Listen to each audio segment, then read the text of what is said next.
All right, let's get into it.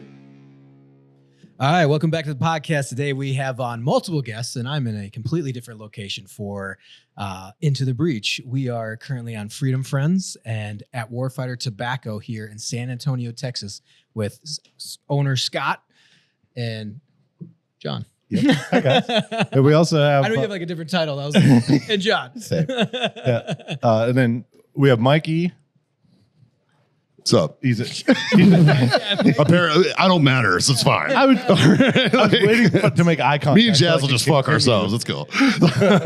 Or we could fuck each other. Yes. Also that. So Mikey's stand-up comic in San Antonio. He's also one of the hosts on the Freedom Friends podcast. Mm-hmm. And then we also have Jazz, who is a host on Freedom Friends podcast, and he's also the owner of Battle Pub Games. Nice. One of the largest the largest game store in the state of Texas.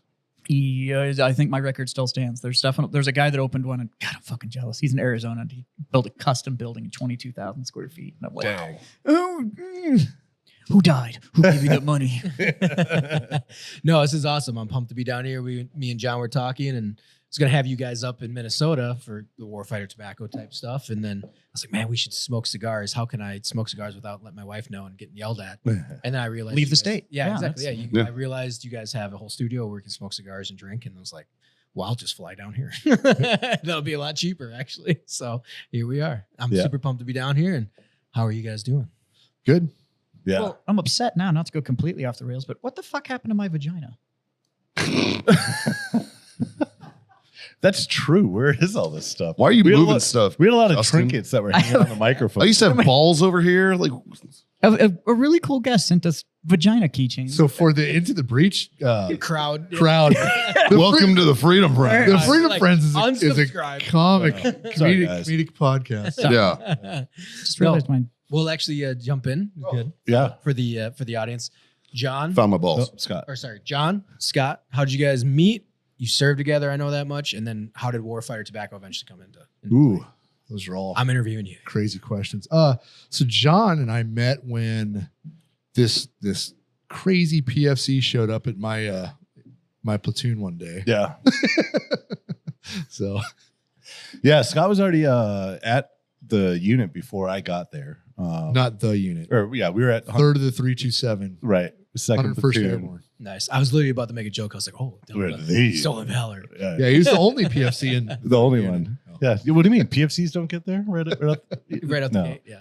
But yeah, so I got the Fort Campbell, and Scott was already at our unit, and that's how we met. And I was at 8-Up PFC. What was that? 90. No, it's 2001. Fuck. Yeah. Yeah. And Scott was the old guy in the platoon because he's 2.5 years older than me. Yeah. So as soon as John got there, I handed him my 240 Bravo and became went to be a team leader. Yeah, you're a big cat, though. You could handle that pretty well. Yeah, it was the only gun I ever that and the saw were the only two I ever carried through all the schools and everything I went through because I was Are you mad when people talk shit about the saw? Because I love the saw. I have a love-hate relationship with it. That I get, but I think it's I love when they're new and they work, but I hate them. Almost everyone that I got to play with because they didn't work. They always worked. They never worked with blanks. They always worked really well with live rounds. Yeah. especially past 3 to 5 rounds. Yep. Yeah. Yep. How do you think we felt, man? We got the ones that you guys didn't want. All the anymore. broken ones. We got your Yeah. broken saws, There you dude. go, yeah, Michael Marine. Yeah. Like, Yep. Jesus. But yeah, so I got there. Scott literally handed me his 240, like, you're the gunner now. And I was like, well, this is going to be fun because I didn't know anything. I was new. Yeah. Fucking boots. But yeah, and then it went from there. We deployed together 03, 04. About halfway through that deployment, they held a sniper tryout. And Scott, whether he wanted to or not, was getting sent, but he actually wanted to go as well. I did, yeah. But he was we knew how well he could shoot, just in general. And so Then it was cool. I switched over to the scout platoon halfway through our deployment, but a lot of times what I was doing is overwatching these guys, so it was kind of cool. That's pretty. it was nice to have him, know who our Overwatch is, and Yeah, so you know personally. because we were like, Scott's got it, we're good. Yeah. You know what I mean? Didn't even think twice. Yeah, we did that with our scout sniper section too. Like once you went on mission with them, but then when they went out on their own, you knew who was working in your Right. area. Yeah. Like, that's awesome. Know him personally, but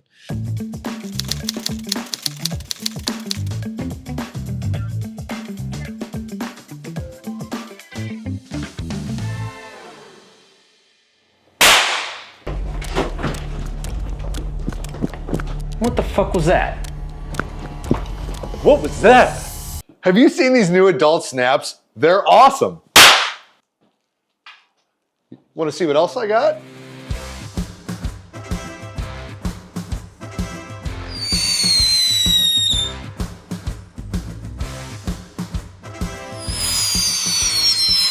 So from now until July 4th, every order of cigars, we'll throw in a free victory cigar.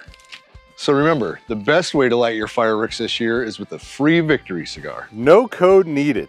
All you have to do is order cigars and we'll automatically throw a victory cigar in your order when we fulfill it. Just remember, 1 victory cigar per order.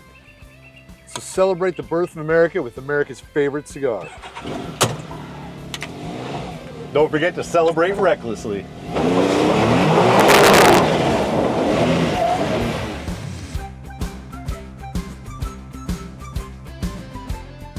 that's awesome. So you guys did 03 to 04, and then did you do another one after that? I did, yeah. I think John, you got out when we got out. back. Yep.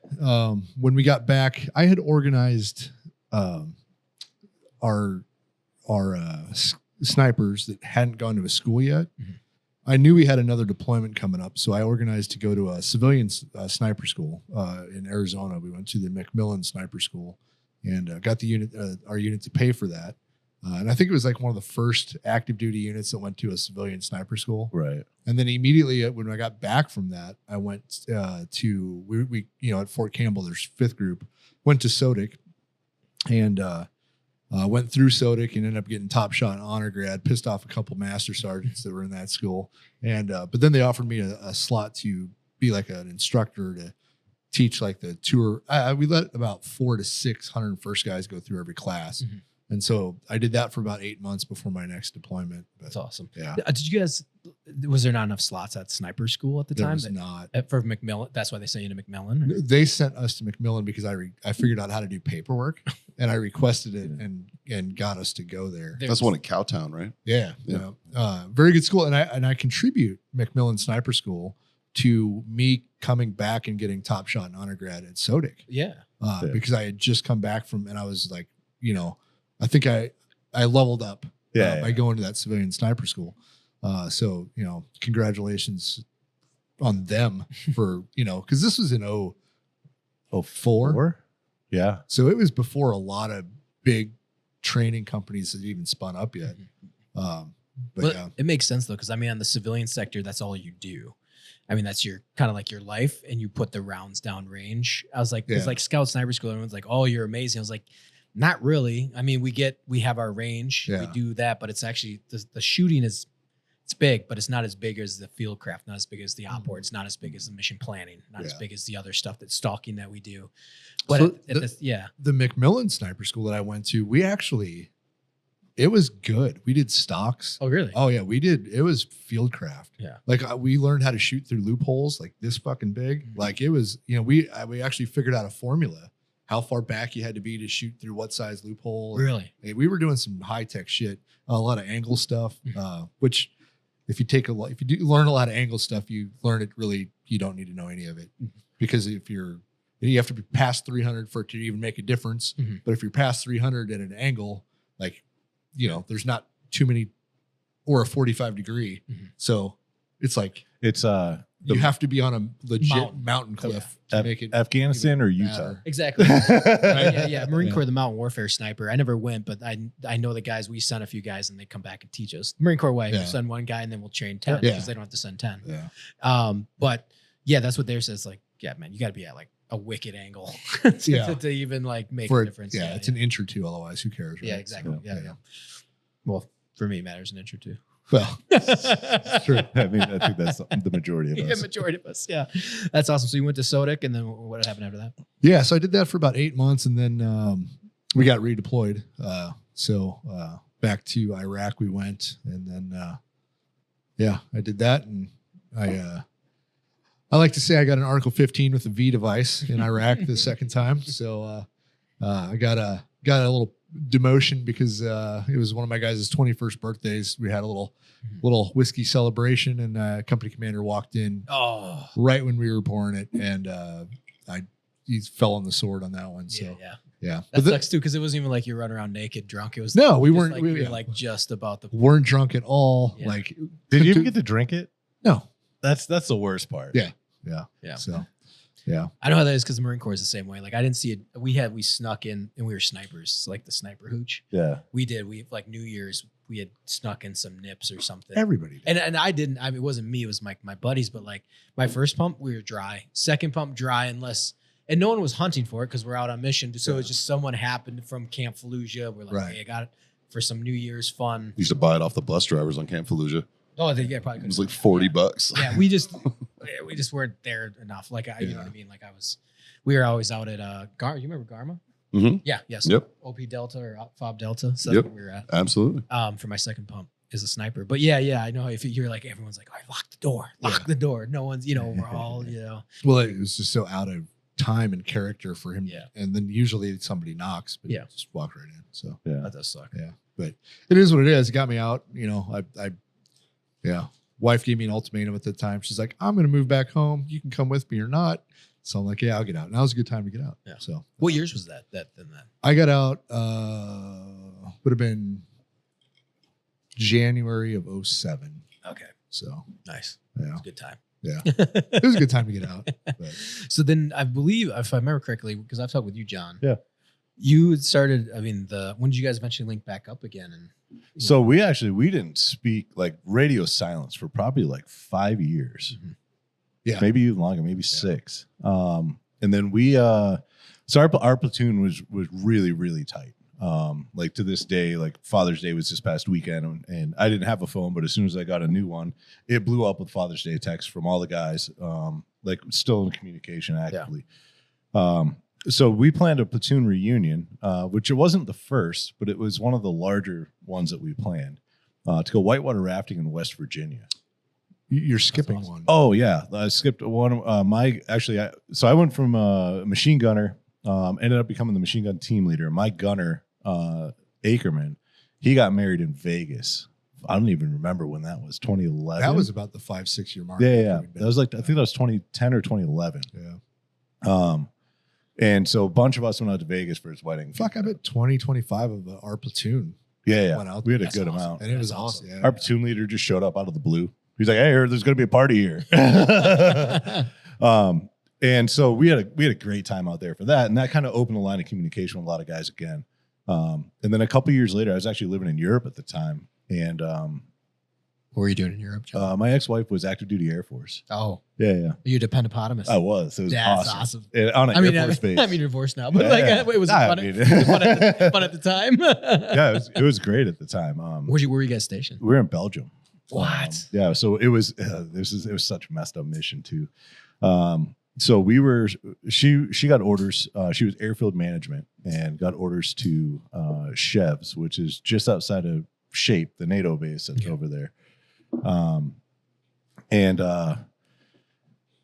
So it's a Army base with an airfield run by the Air Force supporting a NATO mission. Okay. It's a nightmare. Yeah. And the SACIR has no air transpo because the one previous abused it. So they took away his G6. And then the new one that got there when we were there, he only had 2 Blackhawks. And he's like, I'd rather either fly commercial or take a car. So get rid of the Blackhawks. So there's no U.S. military aircraft that was on that base. It was just international stuff or people coming in for training, whatever. But it was fun. I had a good time over there. But yeah, so we ended up coming back for the platoon reunion in West Virginia, and that's when Scott and I kind of got linked back up. We had one of the guys brought 13 jars of moonshine made from Jim Tom, one of the moonshiners from the show. Yeah, I remember. And so we got drunk like probably 4 or 5 times in one day, like falling down. I legit got drunk 3 times in one day. Yeah. Like passed out drunk, woke back up, did it again 3 times. Yeah, it was insane. Why? Yeah. So by that towards the end of that night, Scott and I drunkenly were, at the time he had a gun store in Nebraska, And I was like, I need to come sell guns with you. You know what I mean? He's like, yeah, man, this is going to be great. And so the next morning we were, hungover as shit and making breakfast. And Scott walks in and we're both kind of like, hey, were you serious about what we were talking about last night? And I was like, well, yeah, like, I think it'd be awesome. I need a job actually.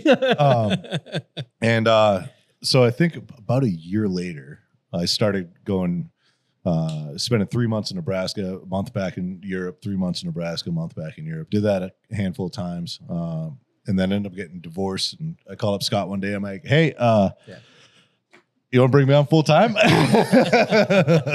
So how did you start then that gun shop? So I when I got out of the military, I went to school for machine tool because I was always a gun guy.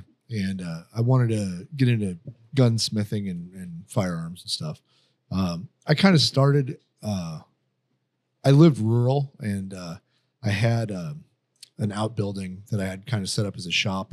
And I started selling class 3, like suppressors and guns and stuff like that out of my house, mainly because I wanted to own machine guns, like class 3. Yeah. So, I had a good collection of machine guns and then it actually developed into a business. And moved it into the town I was in, and then I became partners with a couple guys out of Lincoln, and moved the whole operation up there, and then that's where John was brought in. But I was actually part owner of Zermont Arms or Bighorn Arms. We made precision bolt actions, like the actions, and did that for a while, and then So how is that then as a business, like the gun sales, and then like I said, you're making precision weapons, but I know gun sales can go up and down. Yeah, it was feast or famine, especially like that was like through the Hillary time. Yeah. Right. So everybody who wanted an AR bought 10 of them. Mm-hmm. Right. And then so I sold everything I could, and then I couldn't get any more stock. Mm-hmm. Right. And then once it was, then I could get everything, but nobody was buying anything. Mm-hmm. So it cycled like that. And so then when we got into manufacturing, that was a better way to go. Yeah. We also got into like custom Cerakote, which John kind of headed that up. Yeah, we did Cerakote, frame stippling, custom builds, services essentially. And what we found out was services actually is what kept the lights on in the gun store. Like we did suppressors too. So I think there was 1 year 41F when 41F was introduced where they were changing the way trust got processed. Yeah, because everybody lost their mind. Yeah, I remember those years too, because I was a contractor, and I remember after Sandy Hook and everything, it was like the election year. Well, it was election, and there was Sandy Hook. It was like everybody in Afghanistan, they were buying like lowers, like milled lowers, 10 of them. You couldn't buy. Right, I was looking at buying a few rifles, but everything jumped $2-3 grand. Yeah, and it, contractors like, I want to buy a LaRue, I want to buy this, or what, I can't remember what they are now, but like everything was an extra $1,000, and then you couldn't get them. Yeah, it was nuts. Ammo went through the roof. I remember paying $450 for 1,000 rounds, and within 2 months they were $1,000 for 1,000 rounds of basic 5.56 or whatever. Yeah, it was wild. We between customization and suppressors, that's what kept me in business. Yeah. We eventually changed the name of our. It was American Reaper Arms when I first got out, and then we switched it to Silencer Headquarters. That was right about the time I got there. Yeah. And I think our best year was 8 or 10,000 suppressors in 1 year. Yeah, it was insane. And we were in a town of 600 people just outside of Lincoln, Nebraska. Big ballers. But no, we figured out the systems. Yeah, we were just good at it. It wasn't just local. We sold all over. We had guys that would drive 4 or 5 hours across the state. They passed 6 other gun stores that could have done the same thing, but we made it so streamlined that we had stock. We had stock. We had a way to do You're fingerprints, passport pictures. No. Oh, you just had them. I just now everybody buys them before they're even made. I think damn near. They're buying serial numbers. Yeah. Actually, now it's probably not. Now they have to wait because transfer times now are like less than. Form 3s are almost instant, and Form 4 is less than a week. I said because it was 6 to 8 months. I've been out the gun game for a while. Like I have the peak when we had the gun store is 16 to 18 months. Yeah, it's super fast now. When they just got rid of it. If I understand that bill correctly, they got rid of the tax stamp. The $200 additional is there I'm anymore. still trying to figure out the details on It's that. I still can't- I heard they were it's in the trying- big beautiful bill. Right. It's Okay. It has to pass. it's past the first stage or Past the whatever, House. but it's going to be on that and But so all tax stamp licensing. So But- SBR. can't they challenge it though? Because it's technically not a bug. No, so I've heard some what was in it was called the Hearing Protection Act. Yep. And what it is, how it's written in there, and it might get changed. Who knows? It might change since the last time I read it too. It doesn't remove the item from the NFA registry. It Okay. removes the $200 transfer tax on suppressors Okay. only Only okay. because it's the Hearing Protection Act. Yep. So you still have to do Form 3, Form 4. Like you still have to do all of that. So that- it's just now $200 cheaper to get a suppressor. If you think about it, though, if guns were invented today, OSHA would make suppressors mandatory. Yeah. Oh yeah. You know what I mean? Yeah. Like it's Oh, they'd It'd all be be a those pin requirement. and welded ones. Yeah, where yeah. you It'd can't be take them required. off. dumb. Or into every barrel would be integrally suppressed. Yeah. Some- Yep. Yeah, Yep. because weren't they trying to pass that in the first Trump term? But then it was the Vegas shooting. They were like, it was like Yeah. literally like that Yeah. week, and it was like I to feel make, like it's- to make it an accessory, not even a Right. NFF or NFA. yeah, just to remove it. Yeah, just to remove it I completely. feel like if we go back through, here's my tinfoil hat. Let me put it on real quick. If we go back through and we look at any time that pro firearm legislation was introduced in Congress, within months there was probably a mass shooting somewhere in the United States. So Or Harambe. I'll bet you if we go back and look through, there's definitely got to be a correlation Is between that that. fucking Gorilla's fault? I was They gonna have say, to wait so long for a that suppressor. guy. Goddamn right. I'm blaming everything on Gorilla Harambe. caused everything. That's when society took a crash, bro. It started with Harambe. It really did. I think. It did, yeah, it dude. did. Yeah, I think it did. So you guys are crushing it with that. Then what? How did that business kind of evolve? And So Scott got lazy. I don't know that I got lazy. No, we were actually at that time we were insanely motivated, and Yeah. we were looking for something like Scott was saying, the feast and famine. So yeah, it was in between the feasting parts of the firearm industry. We were looking for a product like we sold we sold cigars in the gun store retail. Like we had humidors, we carried a whole bunch of different brands, and we were trying to find a product that could help supplement the gun store when it was slow. And we kept landing back on cigars. And we're like, I don't know, man, it's regulated, blah blah blah. Yeah, like the problem is we were good at kind of decent at social media, and we would do a gun video, right? But we wouldn't see any direct sales from it because they'd go to their local gun shop and buy the Yeah, like, oh, that's a really cool gun. Let me call up Jim Bob down the street. yeah. But then when I started manufacturing firearms, I seen that if I market this product, I see the sales. So I wanted a product that was a consumable because you sell somebody a gun, that's it. That's You walk it, away, right? Yeah. And so I wanted a consumable, something that was fun to market. And since we were selling cigars in our gun store, I went to the cigar trade show, and I just started going around talking to all the bigger companies and be like, "Hey, do you guys do social media?" They'd be like, "Oh yeah." Like, well, how many followers you got? Oh, we got a lot. And I'd look it up, and they'd have like 2,000 followers, and they'd been in business for 30 years. So I come back, and I'm like, "John, there's room here. Like, we can do this." And then at that time, the gun store had sponsored Range 15. And so I was in Range 15, and I got to go out there Were you really? and be an extra in that. Okay. Yeah. I watched it. Yeah. It was hard. what scene were you in? A couple zombie scenes. I was, Oh, okay. He died Okay. 3 times. yeah, I died. But, I ran the idea, I think, past Logan Stark. I'm like, hey, man, thinking about spinning up a veteran owned cigar company. I said, there's not too many people that lean into the veteran owned in the cigar industry. And he thought it was a great idea.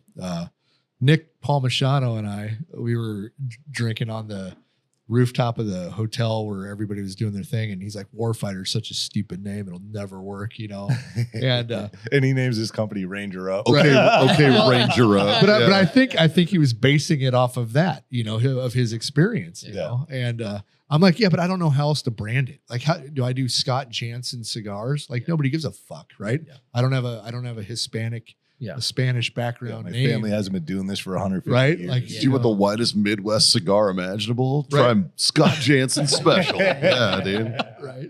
So I didn't have like an altered personality, I'd have bought him, buddy. Yeah, no, you're probably not. You'd have been like, "Who's this d-bag?" But yeah. So So then I think a year. Then we went to SHOT Show, and I was with a couple of my friends, John, and we decided to start our own brand. We're like, hey, we got drunk. We're like, we should start a we could cigar do this. company, And we knew nothing. about the industry. We came out of the gate. Our first business meeting was like, this is going to be awesome. Anybody know where to get cigars? Yeah.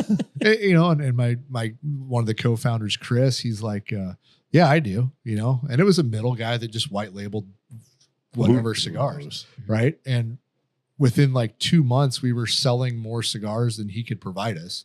So we're like, okay, we need to go figure out a factory. Yeah. And about a month or two after that, it was our first trip down to Nicaragua. Yeah. Yep. And and then it evolved after that. So yeah. And then eventually I sold I had a bad partnership in the gun industry. And so I kind of got out of that and sold off Silencer headquarters and focused on the cigars and yeah. So was the upstart then like what'd you guys where did you go that so the first time you white labeled them and then developed the marketing and then was like the marketing was the easiest part for Yeah. us. That we had, it was the supply chain and all of the stuff that you think would be the easy stuff. Is what that we was had the no hardest. idea. And now it's easy. We've been doing it. We Now know. we're back to the marketing's hard. Yeah. Right? So, yeah. The cigar industry is interesting like that though, because it seems so. From a consumer perspective, the cigar industry is fucking massive, right? There's a million brands. There's humidors everywhere. There's only about 250 brands in the world. And Wow. and honestly, and they're all owned by like these guys. So you'll Or big conglomerates. And or it's a big conglomerate. 40 it's, brands. It's one company that owns like 40 brands. Yeah. And so when you go to like the trade show and stuff like that, it's everybody knows everybody. Yeah. Like it's a small It really is. On the production side of things, it is a very, very small pool. Even smaller. I And will it's- tell you, after 6 years of sitting around these three, Yeah. and three guys who are heavily steeped in the cigar world, and a guy from an outsider perspective, they all know the same people, and it's but Jazz, you often got weird. out of the Yeah. industry about when we got into it, right? When did Yeah. you leave the industry?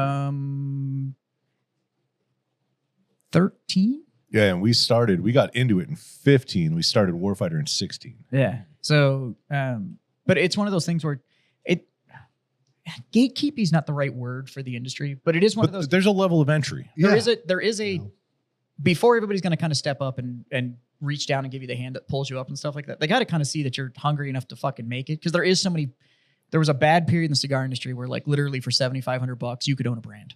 Oh yeah. And it would show up banded, boxed, the whole 9 yards. There were these companies that were doing what they just talked about. They would essentially, The white labels. Yeah. Oh yeah. they would send you like 10 cigars. You'd smoke and Pick be like, one. I like these 4. And they would go, cool, we're going to make those 4 in 4 different sizes. You're going to get X number of boxes. This is how much it's going to cost. And it was like a flat rate. Yep. And you'll have them in 60 days. There's a company you could- marketing that at this past trade show. Yeah. What's their number? What's that? I'll give it to you if you want it. No, seriously, if you want it. Or I can once we get off air, I can talk to you about a new program that Warfighter Tobacco is spinning up. That's right. Well, then let's talk. Yep. But My dad's not working. Well, he needs a job. but it is He needs a new patio. He's just over there thinking about quality control. I know, right? He's like, I could do this all day. but it's one of those industries that once you kind of meet some of the right people, there's a lot of clarity that kicks in. All of a sudden you kind of go like, oh, Jesus Christ, I was doing this all wrong. Oh yeah. So it's one of those, once you can kind of break in, the learning curve is kind of steep, but it all happens kind of all at once. Yeah. And then you realize that it is a very old craft. Yep.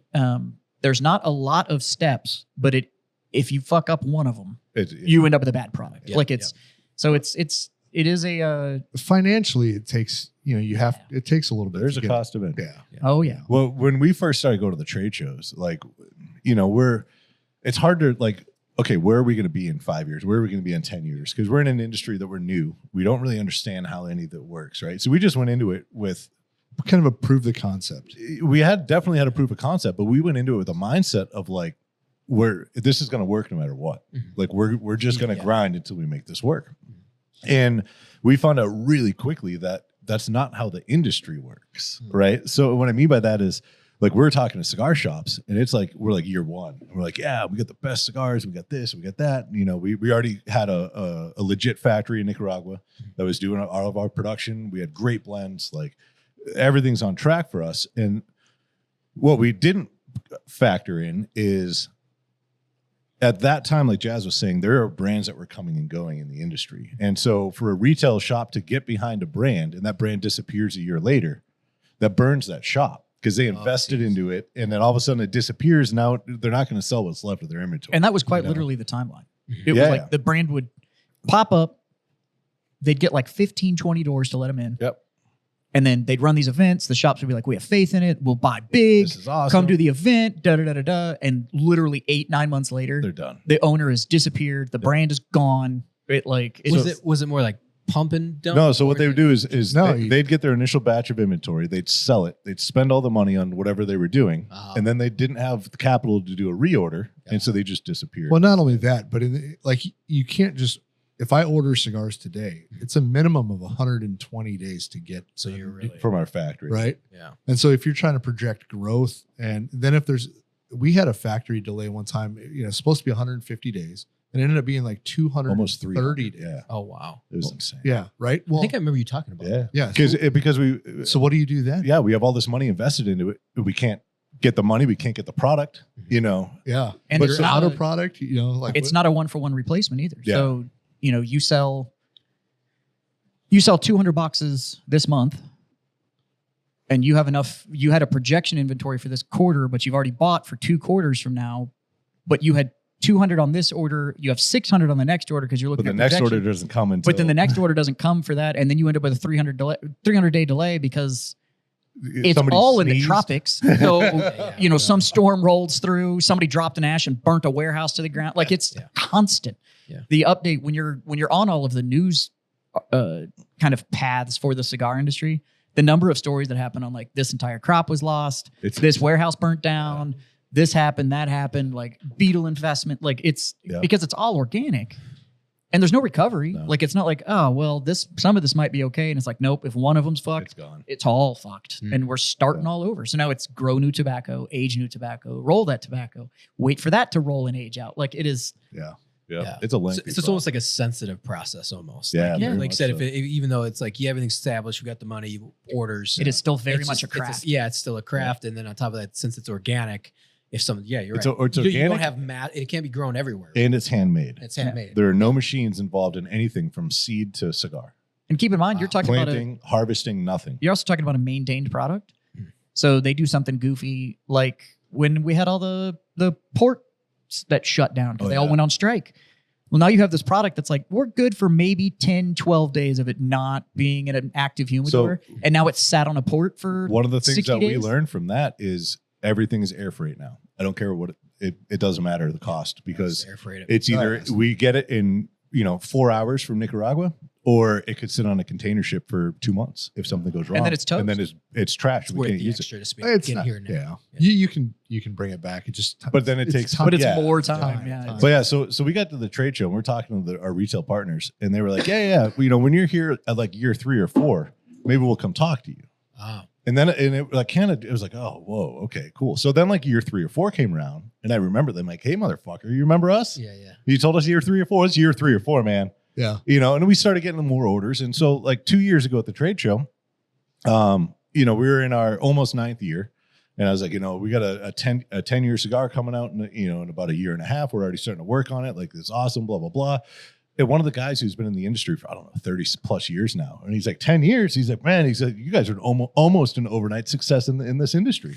Yeah. Because you got to think, like, we're an infant in the cigar industry. There's companies that have been around for hundreds of years, right? We're almost 10 years old. Like, we're so new. I mean, it's exciting, but it's at the same time, it's fun because you typically, I run in the media circles or whatever, and or even like whiskey, whatever.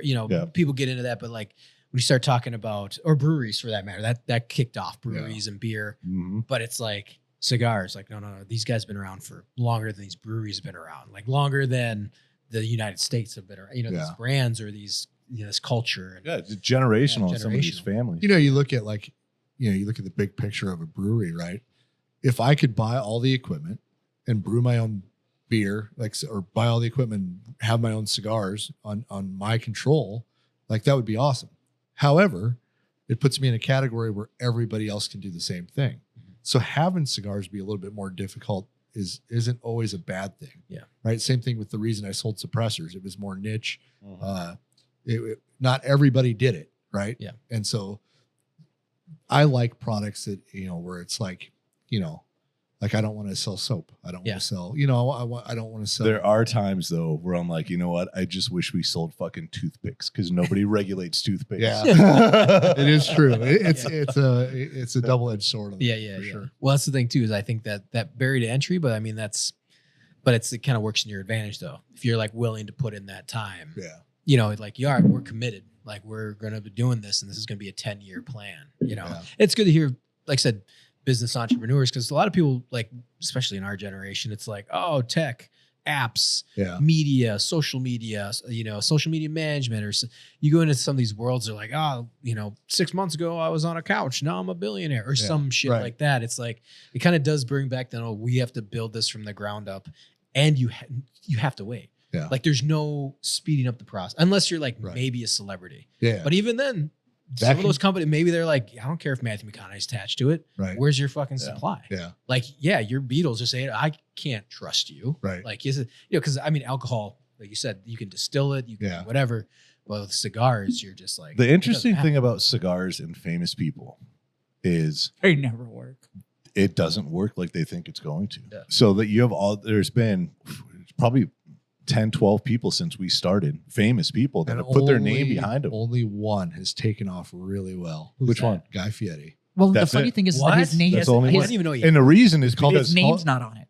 It's called the Knuckle Sandwich, but he goes to the trade shows. He goes to he does events. He's very hands on. he puts it behind. Right. He's working it. yeah. You get these celebrities that here's my name. I'm not doing any fucking work, and I want like okay, it's not going to work. Yeah. Like The other- we might sell the first batch. The other nice thing with that too is like you'll go and you'll find it on the shelf, and it doesn't say like Guy Fieri's knuckle sandwich. It just says knuckle sandwich. Like it's just there. It's the blend of the cigar, yeah. but he's doing it with Espinosa. Espinosa, and But now I think they have like 5 or 6 lines out. Yeah. and it's a legitimately good cigar. It Well, really that's the thing too is if you think about it too, that because I didn't even know this was his tequila, but and I hate tequila, but my buddy got the new Matthew McConaughey Pantalones, but I didn't even realize that was his. Yeah. My buddy was like, "Hey, pick this up," and it's good. Yeah. And it's like, I hate tequila, but it's good. And I was like, wow, but there's nowhere in the brand. Well, maybe in the marketing, I'm sure. But like when you walk into a store, and I imagine with cigars, it's just like, no, this is a good brand. Yeah. Like you can't put like, Right. Do you know who owns Patron? Who? Paul Mitchell. Paul Mitchell. Oh, really? The So hairdresser. so you know no Patron used to be listed on all the top tequila lists. Paul Mitchell bought Patron. Yeah. And it's never been on a list since. Really? I mean, it might have, but it's not a legitimate list. Because he scaled it too much? Might No, be they that- completely changed everything so they can make money on it Oh, because it's alcohol and That's you what make a I'm saying, like, shitload of they- money. yeah. But now it's not. Now that it's not good Pantalones anymore. brand that he brought up. Mhm. I had no idea that brand existed till I played in your golf tournament, and I had like a towel in the bag or whatever, and I was like, I do look it up. Yeah. I just thought it was a funny golf towel that talked about pants. Right. and that's the thing is that Spicy pants. Yeah, I'm not even like a tequila guy, but I was like, oh, okay, I can get behind this. But again, it's the taste. It's Yeah. whatever. I call it felony juice. There are good Yeah. tequilas. Like Yeah, yeah. Michael Jordan owns a good tequila brand. Yeah. Yeah.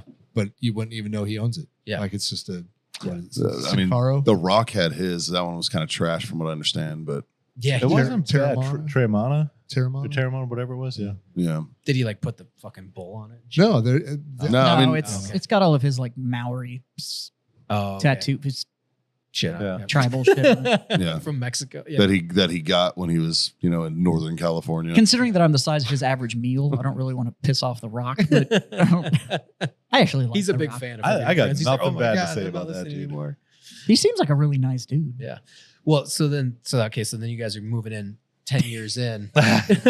We're going way down a rabbit hole. Yeah. Just keep it on track, but no, it's Yep.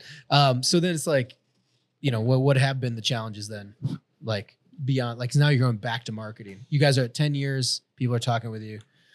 I mean, so Like the- growing, one of the- you guys just in that, slow growth. You know what I'm saying? one of the Oh, biggest yeah. hurdles in the Yeah. cigar industry Yeah. is the industry itself is antiquated.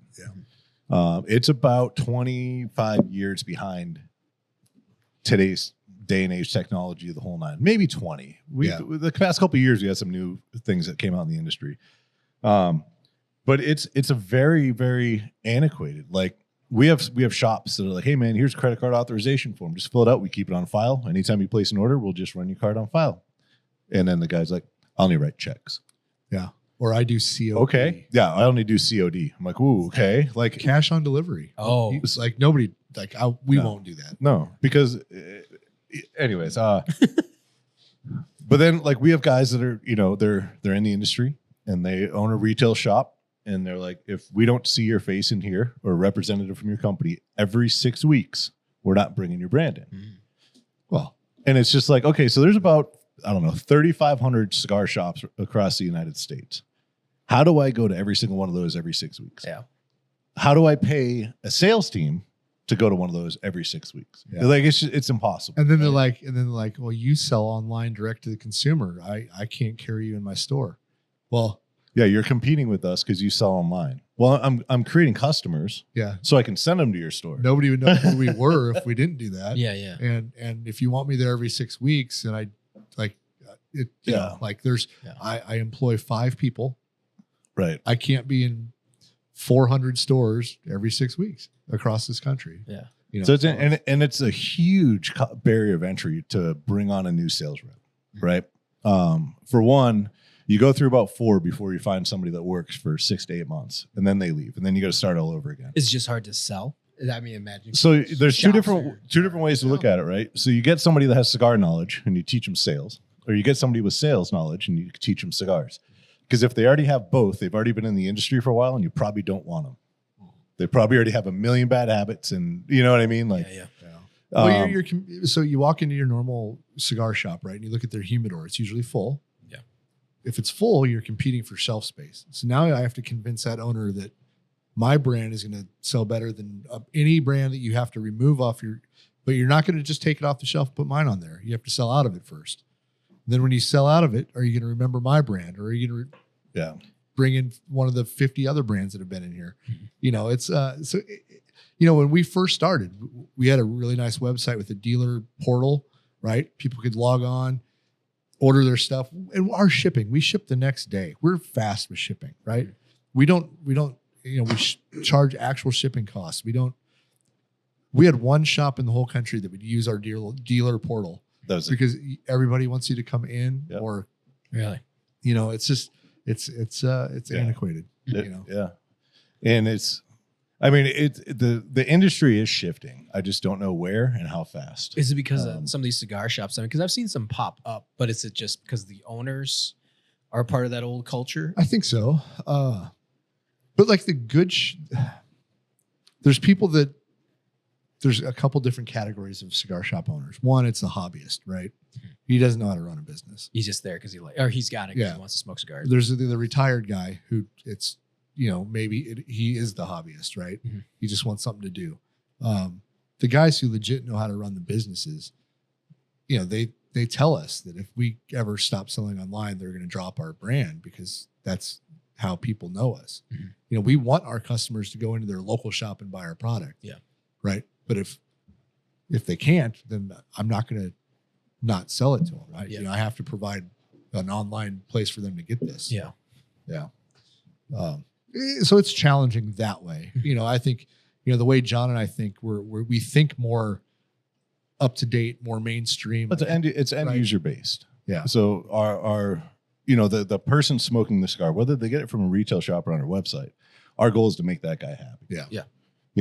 Our retail partners, we try to do everything we can do to accommodate whatever they need, but the end goal is the cigar smoker. So that's pretty wild then. So then, like you said, trying to get past that culture within that shop. What do you guys see in the industry that's developing in your favor then? Or I think the industry is transitioning more to an online based industry. And there's a whole, we see it a lot with our brand. I think we bring a lot of new generation of cigar smokers in, especially military guys, I think, I don't know how an older, like Drew Estates, right? They have the acid, they have like all the, they're very good at bringing in new cigar smokers. oh, Right. Are you kidding me? That Yeah. like we talk about the Cuba Cuba acid. Yeah. Oh right. God. But they I hate it. I'm sorry, but they're pretty damn good. Right. But they bring in the new cigar smoker. Yeah. But there's some like bigger legacy brands that I don't know how they bring in they only advertise to their own industry. I don't know how they get new people in. we try to be more podcast based and do stuff like that to drive the interest a little bit. But I mean, like I said, I feel like some of those older brands on like Rocky Patel. I think when people enter, because my dad's here in the corner, but when we smoked a ton, like a lot, like every day for years, or when I'd come back from contracting. So it was like, I remember the acids were because of the vanilla flavor. I was like, okay, cool. But we would smoke the Rocky Patels, and we'd smoke that. Was it our father's? Wasn't that? Yeah. It's like I can imagine. I know Rocky's an older brand, and we really went hard into Rockies. So I think even like I don't know anything about cigars, but if you go into a shop and you're like, what should I get? It's like almost like they're It's like I imagine that's the new customer. It's like weird because they're like, oh, go to this old brand. It depends on the shop. On the shop, yeah. You're like the culture has introduced you face to face and whatever that.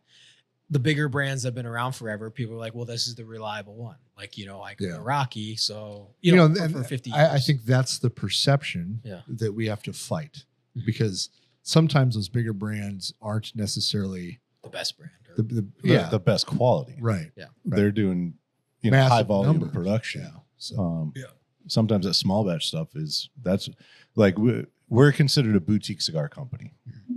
We don't, I think the threshold to cross is, I think it's 1 million cigars a year. I think once you cross that, you're no longer a boutique cigar company. In my opinion, the boutique guys, they're the ones that focus on the quality, on the flavor, on what their product is versus what the legacy of that company is. You know what I mean? So you're going to get, in my opinion, way better quality cigars out of the smaller companies than you're going to get out of these large companies. The large companies, you're going to get consistent cigars, but they might not be as flavorful or unique. You know what I mean? And there's guys that, they'll smoke our cigar for the first time. Like, man, this is the best cigar I've ever had in my life. I'm like, cool. What else have you smoked? And they go like, well, my go-to is this. I'm like, so you smoked 4 cigars your whole life, This is way better than the Swisher Sweets I usually get. Exactly. From the gas station. Grape flavor. Rocky's a good dude, but he's one of those advantages. So he was an entertainment lawyer before he got into cigar. and he's not that old of a brand. He's probably Rocky it's, Patel it's only like 25 years old. Oh, it shows how much I know. Right. So that stuff that he releases with the big years on it, those are birthday cigars. So it's like when he turned 50, he released the Rocky 50 and stuff like that. Oh, okay. But he came into the industry with millions and millions and millions and millions. He came in. There were some really strategic acquisitions, and this is no hate to Rocky. He did it right. He does make a quality product. Yeah. I do agree with you. I think that they are probably one of the best. Hey, I'm new to this and I want to get in. Rocky is an amazingly approachable brand. But when he came in, he launched some of his stuff. He bought the Edge, and then it became the Edge by Rocky Patel. Yeah. Oh, yeah. I remember that. And they were great. They were $5, super easy to smoke. They were fucking everywhere. The only problem with it was they came in that 100 count giant crate that they came in. But he was really smart with it. He's done amazing things for the industry. He's friends with fucking everybody. Anybody you talk to that has ever spent time with good Rocky. dude. Yeah. He's a really good guy. But his timing was great with where the industry was, because it was kind of the old man's club, and he kind of came in and refreshed it a little bit. In my opinion, he was kind of the first one to look at a younger, kind of like middle-aged pro, and was like, hey, we can make this kind of cool. Turned it into a little bit more of a lounge atmosphere and a little less of the kind of fat cat in a back room, or this is something the grandfathers did, or whatever. I think he was kind of the first step in that direction. And then being that he was essentially a business attorney, so he was an entertainment contract lawyer.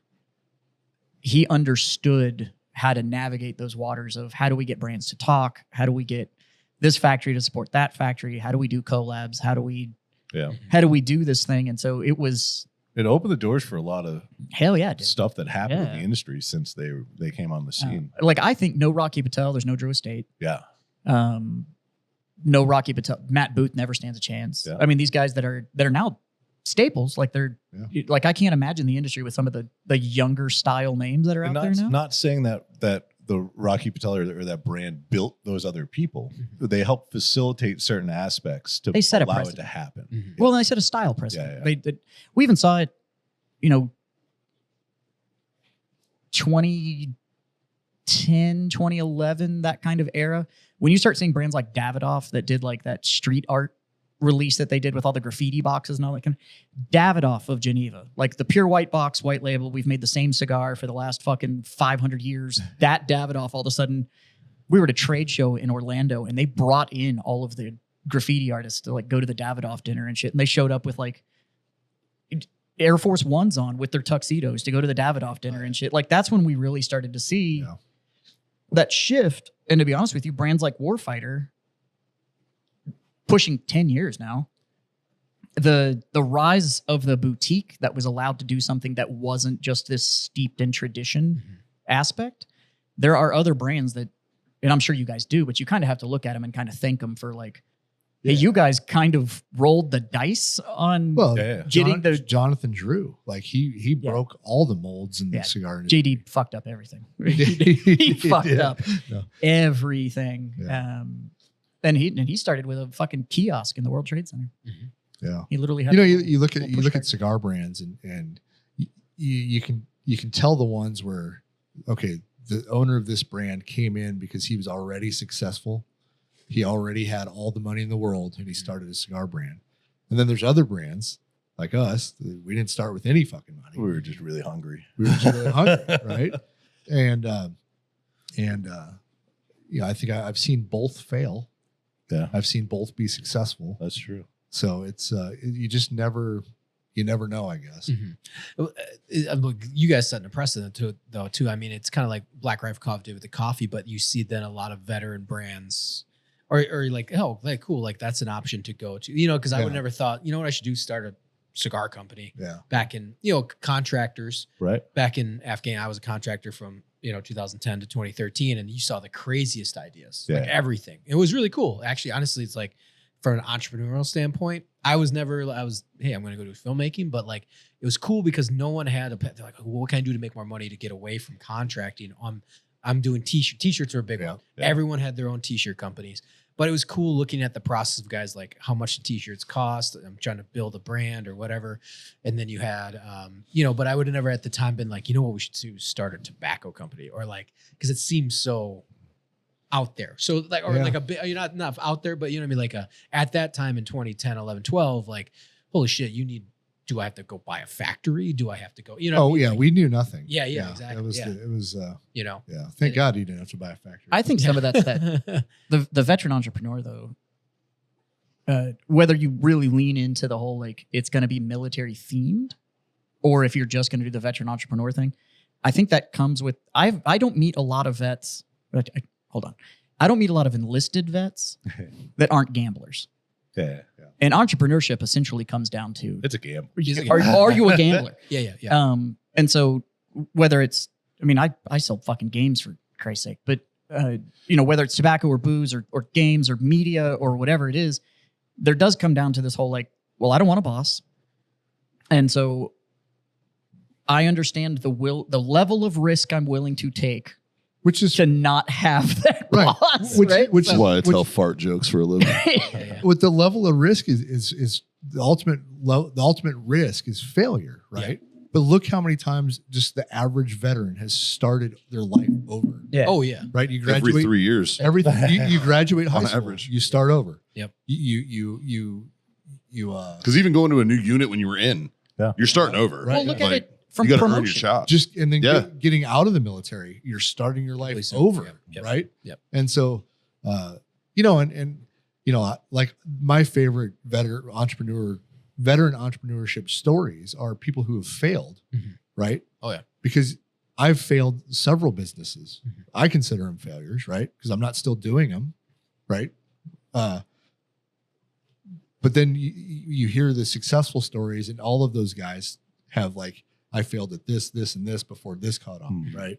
And so, I don't know. That's always my argument when like people bring up like President Trump is a failed businessman. He's got a bunch of failures. It's like, you've clearly never owned business. Like you've never tried, man. Like exactly. I think that there's a solid. Yeah. What would you say the percentage of failed business versus like in an average experience? Probably 80%, maybe 80-20. I think it's 80% within the first 2 years. Yeah. They say if you can celebrate your third anniversary, that you can probably stay around. Mm-hmm. Yeah, it was like Nick with thankfully Warfighter we just Scooby. celebrated our I was going to say congrats. 3 years, I think. Yeah. Warfighter Scuba Foundation Yeah. for the nonprofit. They're like, whatever, but he talked about that. Like Yeah. one of his buddies that he's like, oh, congrats. And he's like, why? He's like, well, you made it. Yeah. Most fail, But I think it's at this point. the biggest trait that you see in it though, it's the resiliency trait. And it is that whole, you know, we do train to the point of failure. You know, we talk about all that when you're in too. It's like, well, you train to failure, train to failure. Even physically, it's like we're gonna train to failure. We're gonna do whatever. Yeah. Or it's going to be, hey, we're gonna put together this field op. We already have it rigged to where, as you're training for it, it is not gonna go according to plan. Oh, yeah. Like we're gonna make you adapt to the failure. We're gonna push you mentally to the point that you want to quit, and then we're gonna make you keep going. And that resiliency build in is when I think when you see veteran entrepreneurs, regardless of what they're hunting at it, I mean, like, it's been a little over a year now that you've gone pro. 2 years. On stand up. 2 years now. 3. And how many Almost 3. rooms have you left and gone, well, that fucking didn't go as planned? Like, Oh, I fucking eat dick all the time. Yeah. Bro. Yeah. Yeah. Bombing's part of life. but at the same time is, you know, Yeah. but it's like, but I've got 2 more mics tomorrow night. I've got another mic the night after that. And, you know, the level of resiliency it takes when you don't want to just clock in, have somebody go like, do this from 9 to 5 and then clock out and to go do it yourself. I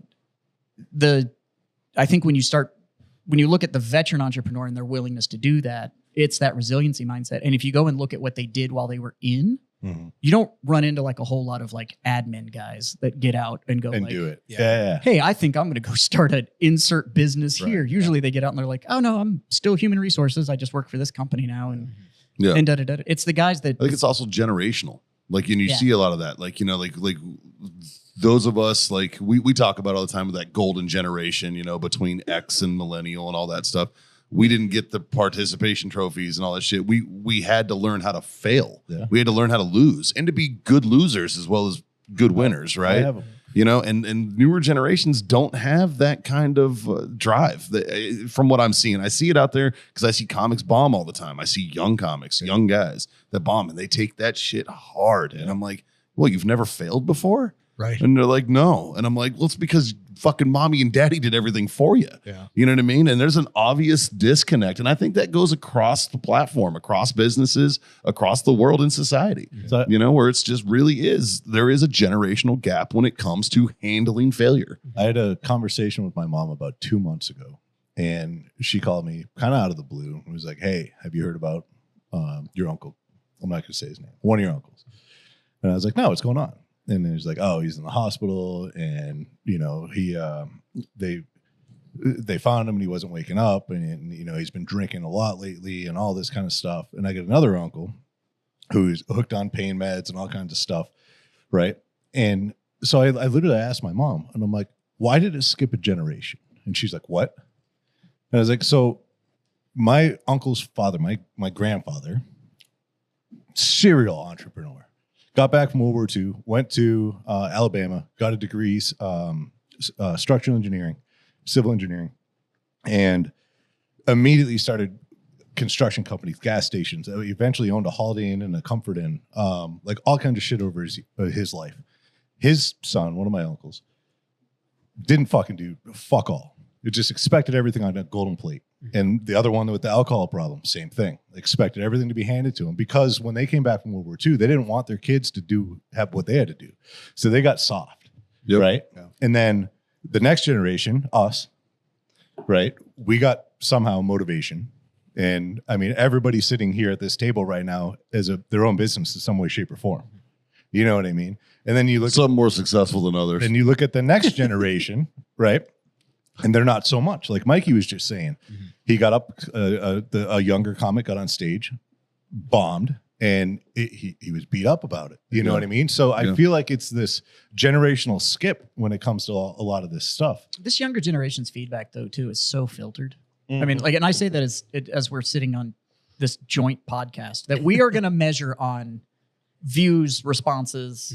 Somebody's able just to click an emoji and say how much they like it and stuff, and that's how we're going to measure this. Like, it's because there's no way to. It's the only metric we have to measure this. There's nothing tangible.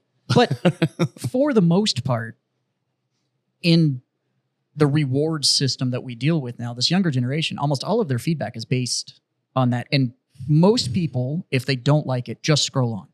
Mhm. So the only feedback you ever really get is somebody liked it enough to push a button or leave a comment.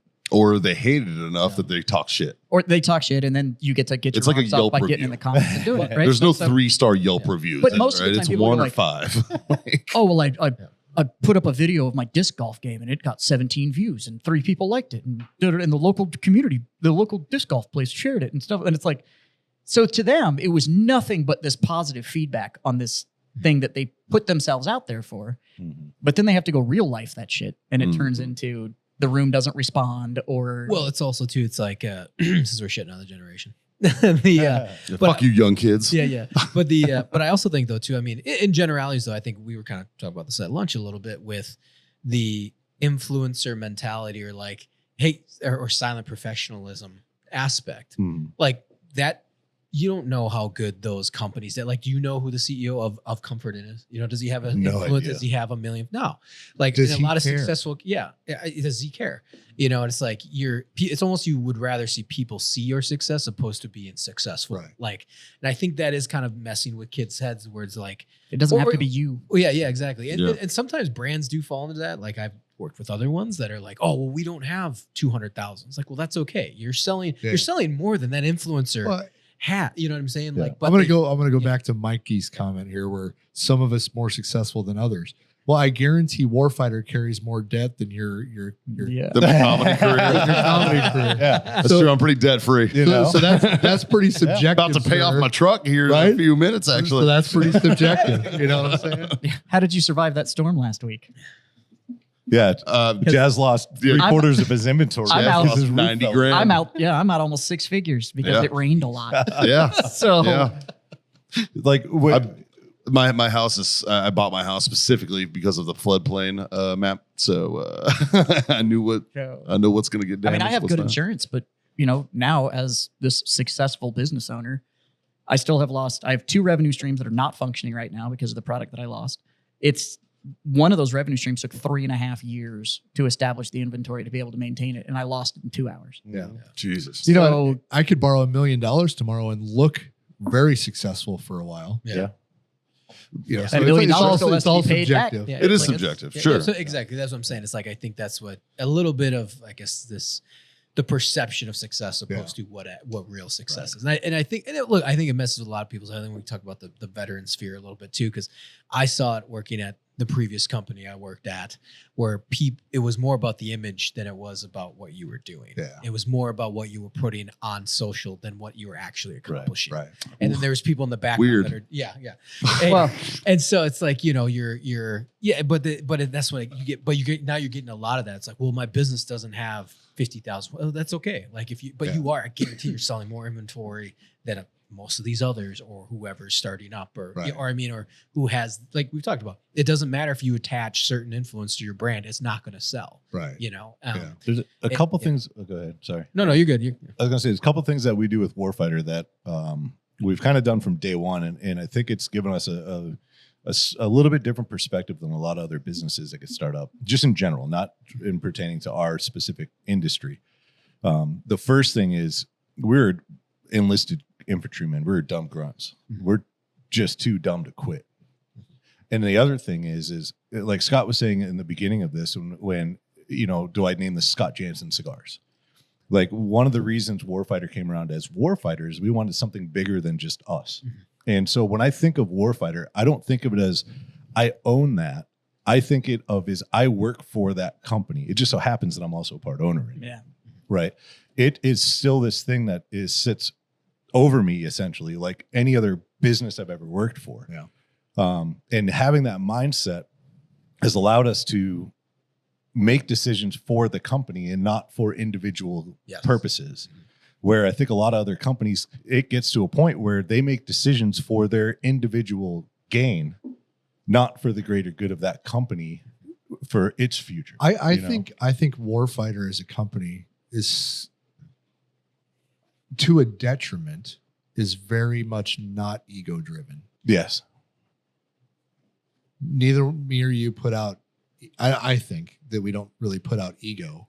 I try not to. If I do, it's not on And purpose. I almost think if we put out a little bit more, it might help. Yeah. But I refuse to. It's just not us. It's not us, right? Yeah. Now you need to hire some influencer. I'm just kidding. We'll let the influencers do the ego. I've been handling my shop the same way. Like if you go back and scrub all of my social media, like we're not in it. Mhm. It is all externally created media, or it's all like just graphic driven and stuff like that. It's never me, because it's that company needs to function With or without you. with or without me. Like it doesn't matter. I'm not selling me. Yeah.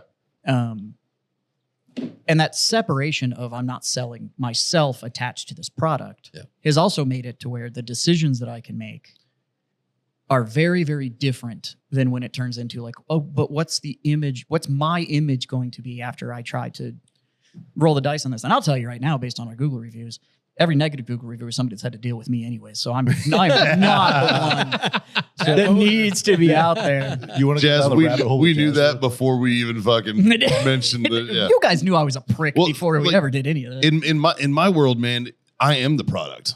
That's the problem. You have I to sell yourself. I have to be Yeah, but you're- involved. I have You're to be trying that. to sell being a douchebag. Yeah. So that's That's the thing, right? So you're That's allowed to do that. That's the shtick, it's, right? Like, I'm literally not If you- exaggerating. No, no, it's I like know. his style of content. that's what I have to do. If you Yeah. didn't do it that way, you wouldn't be successful. Yeah, exactly. It's Yeah. just it's a Yeah. different. So it's a Yeah. different. It's a weird monster. But when if you were when comparing, if you owned a comedy club, though, you wouldn't be selling. no, I'd be You'd selling them. them. Exactly. Yeah, for Yeah, sure, yeah. for sure. And Because that's what that's this the town product. needs Yeah, is yeah. another comedy club. there's only two. There's only two real ones. There's only two actual comedy clubs here, and one of which is struggling hard, and the other one is so commercialized it's not even fun to well, go 'cause to. the one downtown is just damn near a franchise. Basically, yeah, and it's like, you know what, man, like a good comedy club could do very, very well here. The problem is Joe Rogan has one an hour away. that's the fucking problem. You have Austin, And what are you right gonna- there? Yeah, that's And if you're gonna that's attract- metric of measurement. If you're going to attract even an up and comer, and they have to decide, Yeah. hey, I can be in Texas for 2 days. Well, it's also cheaper to piggyback off of bars. A lot of these shows piggyback off of bars. Like there's a show called Hey Bolstead. It's like it's essentially a Kill Tony like ripoff, right? Yeah. Great show, good hosts, everything. They do it at Sam's Burger Joint. You know what I mean? They don't have the Hey Right. Bolstead Comedy Club. You know what I mean? They Yeah. do they piggyback off other establishments because one, it's cheaper, Yeah. way less overhead. You know, all like fuck. I have a PA system in my car. Yeah. I could do an open mic right here, right now. No big deal, right? Like, You whereas kind of are, buddy. that's sort of, yeah. I just don't have to use my own shit. But you know, it's weird watching comedy clubs struggle because it's like, fuck, I don't do the promotions correctly, or I don't, or whatever. Like, my favorite club in town is Upstage Comedy, and they just canceled their open mic because they were like, we can't staff it. You know what I mean? So like, it's like things like that. Like, it's like they can't because there's so many people who are all out for themselves. Yeah. You know, and but that's the nature of that business, and it's super weird, man. It's very, very cutthroat. Very That's what the weird. internet has done. Yeah. It's given everybody a voice. Voice. Well, I'm sure Yeah. it's not to go completely off track, but like it's been I've seen the comedy evolve with the Instagram. You know what I'm saying? Like really taking advantage of reels. Well, People are finding people. yeah, and now from a stand-up point of view, you get snubbed because of Your following. because of your following. Oh, really? So Oh, so now fuck it's like, yeah, now it's dude. like a reversal now. And then you have dudes who aren't comedians, but they're funny on the internet. They make content. I've heard that. and they get hired to be comics, and it's like this guy's not a comedian. Yeah, Yeah. I've You know heard what I mean? Like, it's one thing when you can make 47 takes with your phone. Do it live in front of a crowd that doesn't like you. You know what I mean? Like, it's a world of And difference. we were kind of talking about that at lunch, and what a lot of people don't know about media creation and stuff like that. And it's like, I don't think you realize the hours Yeah. of content that Yeah. nobody ever sees. Even Yeah. these big TikTokers, you think they're just setting the phone up, one taken and walking away? Absolutely not. I mean, these When we do our sale launches for Warfighter, we'll put out a 30, 45 second video. It takes us 2-3 hours to get 30 seconds. You know what I mean? that's actually about the math. It's about 3 hours per minute. Yeah. It takes Yeah. us that long. It Editing takes wise. just That's- quite a bit longer. Yeah. That is quite literally film school math it's that they teach you. one to It's 3 ratio. It's a 1-to-3 ratio. For about a minute of content, it's about 3 hours of work. Yeah. Yeah. It's Yeah. So that is the struggle that we see is with when it comes to the internet is it's like, oh, this guy's got a big following. Yeah, but is he funny? Well, he's funny on the internet. but is he funny in real life? Right? Like, and sometimes they are. Sometimes they are. I'll give you a good example. Caleb Francis, good friend of ours, Oh, right? right. Yeah. Caleb's a great guy. Caleb's hilarious. His content's fucking phenomenal. Or does he do like? He has. Has he? I've watched him do stand up, and he wasn't terrible. Yeah. He wasn't terrible for like not being a stand up. You know what I mean? Yeah. You know, He's a good panel guy. He'd be a good. He'd be a great panel guy. Yeah. Well, he's good on podcasts. He's good on Yeah. stuff like that. Yeah. He's probably the best example. You guys just had him on, didn't you? Yeah, we did. Yeah, they had him on their podcast. Yeah. Well, I keep forgetting. He lives here. He lives in San Antonio. Yeah. Right? Yeah. Yeah. But that's a good example. He makes great content, but he's not a comedian. Yeah. You know, and that's it's a different monster, different industry, really. You know, but they somehow get smushed together because they're both funny. Yeah. Yeah. You know what I mean? Mm-hmm. That's like, What's funny is then you have like George Carlin, yeah, undeniably one of the greatest stand-ups of all time, can't confirm. really wanted to be an actor. Yeah. That was like actually he really just wanted to be an actor, but comedy stand-up paid the bills. Yep. So Which is the reversal. It- it's Everyone just- else's story. well, is like, almost every comedian is like, God, I hope somebody signs me. Yeah. I just want to show. Dude, I just want anything. I don't even want to be an actor. I want to be a writer. Yeah. I would rather write. Like if fucking South Park called me and was like, "Hey, make fart jokes for us," I'd be like, "Fucking say less, homie. Let's fuck up Canada. Let's go." Like I'd be in, you know. But and never see dude, a cartoon would be my dream. If I'm being honest, a cartoon would be my dream. Well, there's less It's not rules, my right? face. It's not. You get away with fucking everything, you know. Like Yeah. like that would be my dream. The problem is I have about as much artistic ability as an autistic kid eating chicken wings. Hey, there's So That's actually most animators. yeah. well, that's the thing, though. I mean, like, but even with you hop on Fiverr and try to find yourself an animator.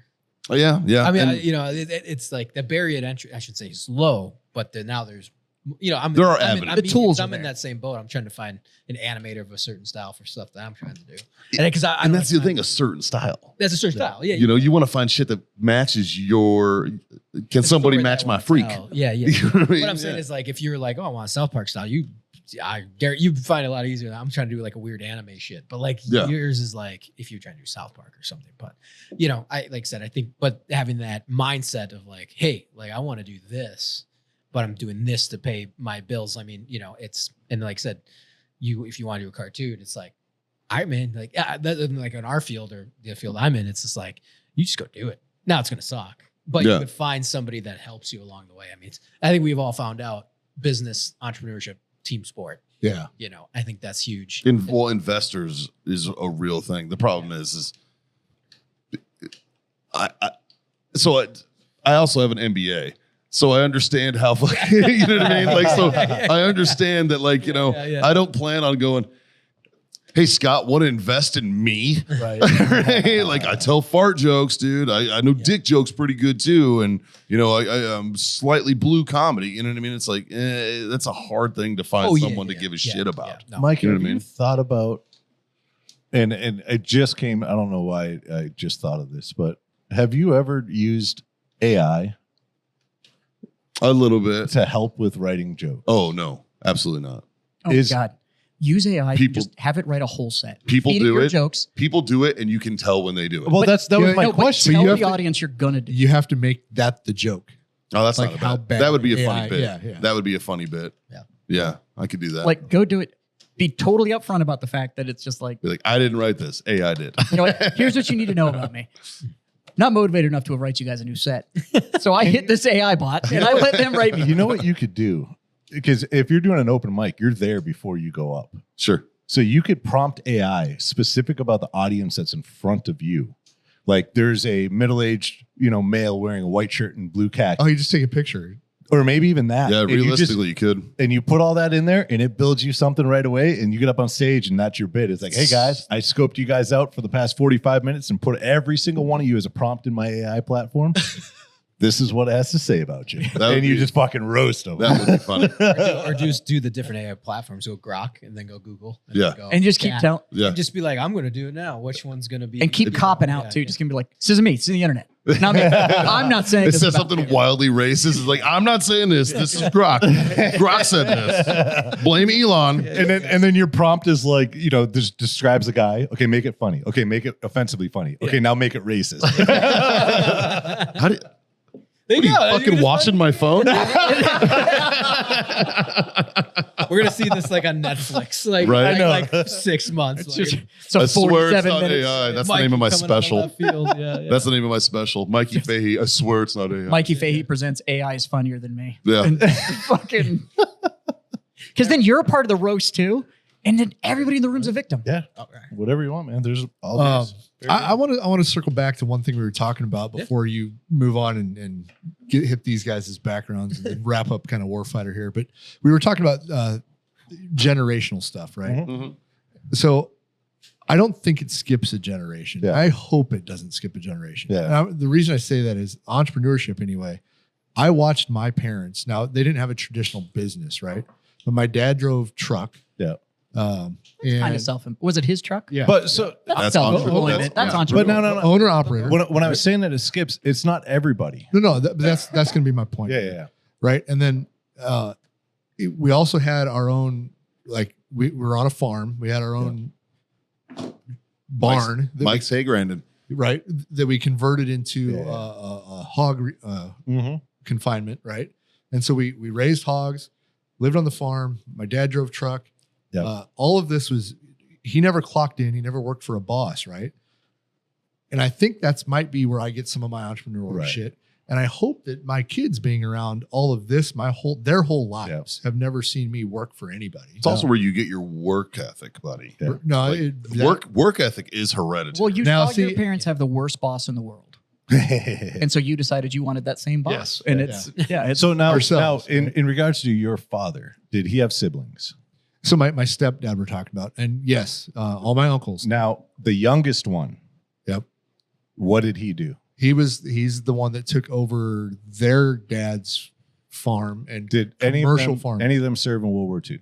Any of their parents serve in World War II? I don't know that. So I left this part out, and it's probably a huge part of that generational skip. It's the youngest male.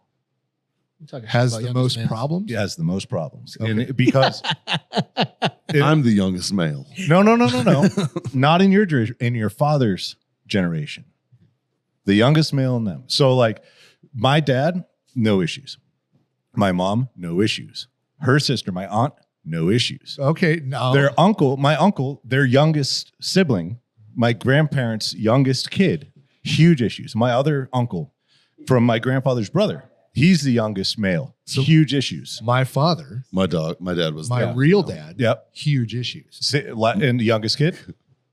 No, he's the oldest. Oh, okay. My dad, youngest Falling kid, apart. youngest kid, huge issues. Yeah, see? Yeah. And I think what it was is they got tired.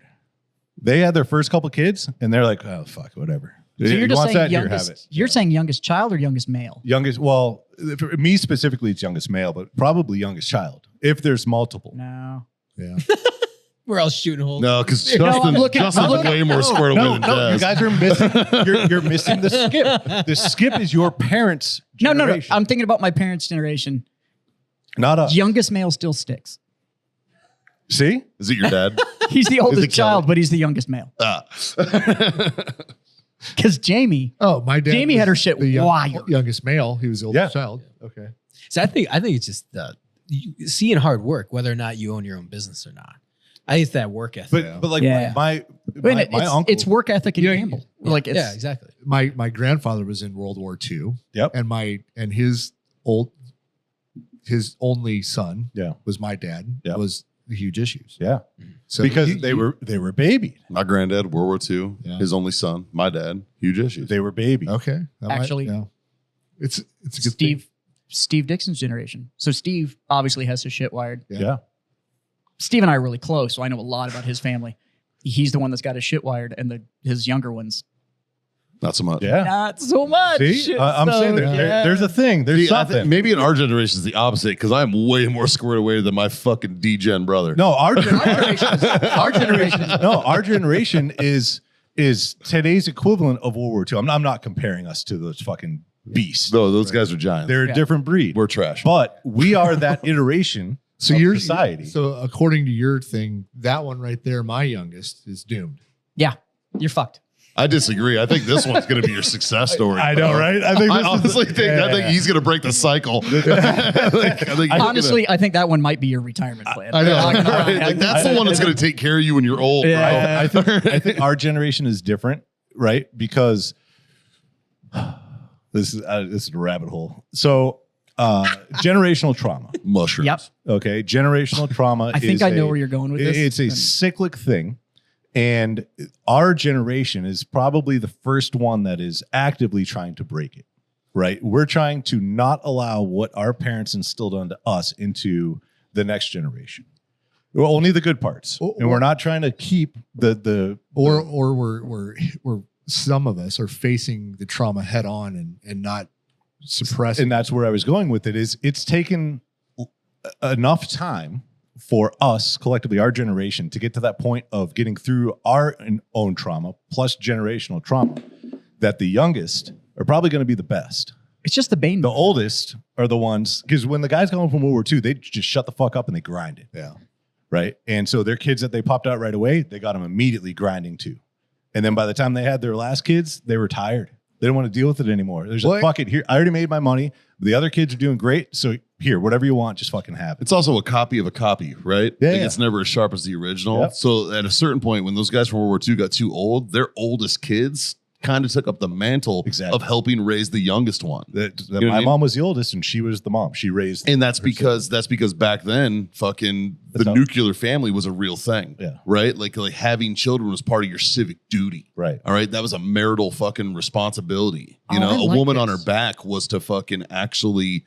That a woman on her back, that was part of her marital duties in society, right? Like Yeah. is having it kids. wasn't Shit. a Like dudes were a fucking till they're degrading 80. thing. In the Midwest, it was you needed kids to keep the farm going. Exactly. Yeah. You know what I mean? labor. And at a certain point, It's just like, damn it. I like, but I at like a this certain tired point, mom and dad get too The- old, did and you say the the fucking tired oldest cop-out? sibling takes over. I like the You know? tired cop out. But it's true. Justin was born when I was 13. And they put them under your care. And so They're like, fuck it. no wonder I was so fucked up in my 20s. You fucking wore me out. And then I was just like, Wait, you guys are related? that's his my little brother. brother. Oh, it's a little. Oh, okay. That's me. You're welcome, by the way. Yeah. So yeah, my 20s were fucked up. It's your fault. They came out of different vaginas, but same ball bag. Got it. Yeah, he's technically I'm 12 and a half years older than he is. So I became parent number 3. That's and why then my mom was so fucking frustrated. My brother was too fucking stupid at 10 and a half years older than And me to then- handle me. Got it. now I graduated, moved out, and I'm not gonna lie, I wasn't a great big brother. I was around. I wasn't as around as probably as much as I should have been.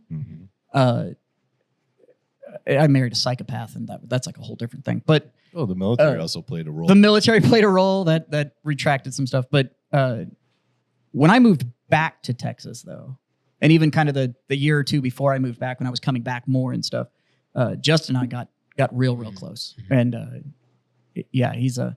So what's great is I'll blame him for being fucked up in my 20s, but I'm totally accepting part of the responsibility for how squared away he is. It's not as his That's mom. very parental of you. I had nothing to do with it. His Let's mom, his mom normalize is the everything except accountability. same. Yeah. Kind of the beauty about, I mean, like we're kind of fortunate. Like I have a 4-year-old and 1-year-old. Graham, 38, so I'm having him later. Yeah. But at least in like our generation, it's like one of those things where you're, the information is more at our fingertips. Yeah. Of like what worked, what didn't work. Right. And, and like you said, kind of like facing, like we deal with our trauma, we talk about it, but we also, I don't know, maybe it's the vet of us. We still bury it and move forward. Yep. Like we don't harp on it. We don't. Push it deep down You're- and water it with whiskey. What's your guys' age difference? How old were you when you dad had was him? 30. You were 30 when you had me. Or 28. Okay. Okay. And so, is he your first child? Last. Last? Okay. Yeah. How early did you get So- started? Yeah, my Married my woman brothers. had 2 boys. 2 and 4. So you had a hot start. You like got married Insta-family. instantly, like had Insta-family. the whole family thing, and then Yeah. oh wow, he came into the blocks hot. So my question for you and my point, my question to you and my point for him is, as a 38-year-old, I feel like you're going to be a much better father because I had my first kid when I was 20, right? And I feel like I'm a much better dad to my younger kids because one, I'm around, and I'm past a lot of my PTSD days. Shenanigans. Right. Yeah. So, but I feel like at 38, if I were to start over one, I wouldn't. But I've done it already. That Right? sounds terrible. I've had 4 boys. I've been through it. I don't want to start over. Yeah. But I feel like if I would have, and like Jazz is about to be a new dad, right? Ooh, I congrats. feel like at your guys' age, you're going to be much better fathers than I was at 20 Talk because about I being was still a fucking tired. child. I will be 41 years old when that child gets I here. know. Well, so do It's worth it, man. you remember the term "sow your oats"? You know, like go sow your oats. Go have a fucking Yeah, I've done blast, it. right? And Yeah. Yeah. You guys got to experience that. Oh yeah. You never did that. That's why I'm an asshole now when I go out, right? Yeah, yeah, right. But now it's my time to shine, right? Like where I was a fucking prick in my 20s. I didn't have my first kid till I was 30 or 29, and my second at 30, right? So like, I feel like I'm a better dad because I waited till I was mature to have babies, right? I wasn't a kid having kids. I was a man having kids, Yeah, and it made me a better person. That's 100% true because I think I saw that from the get-go. Like I was like, I want to go this stretch and fail. I was like, I'd rather go do the things I want to accomplish, fail, or try things before because then it is kind of like you get out of your system because you always watch I watch films, but films are our books, films are our stories, films are the heroes. It's our campfire. Yeah, exactly. It's the stories that get passed on. But when it's, I don't want to say it's depressing, but sometimes you see those movies that are like, oh, I had a kid at 18 and they didn't, and then the 20s get really rocky because, and you for kinda, sure. and like, how many friends I had tons of friends that had kids at 18, and now their kids are graduating. Like, and now I'm kind of jealous. I'm like, right. I'm starting, and then I'm like, oh, they're graduating. But that being said though, like, I kind of was like, I'm going to do this. And every girl I dated was just like, I was like, you can come along for the ride, but I'm going to be a contractor. Take it or leave it.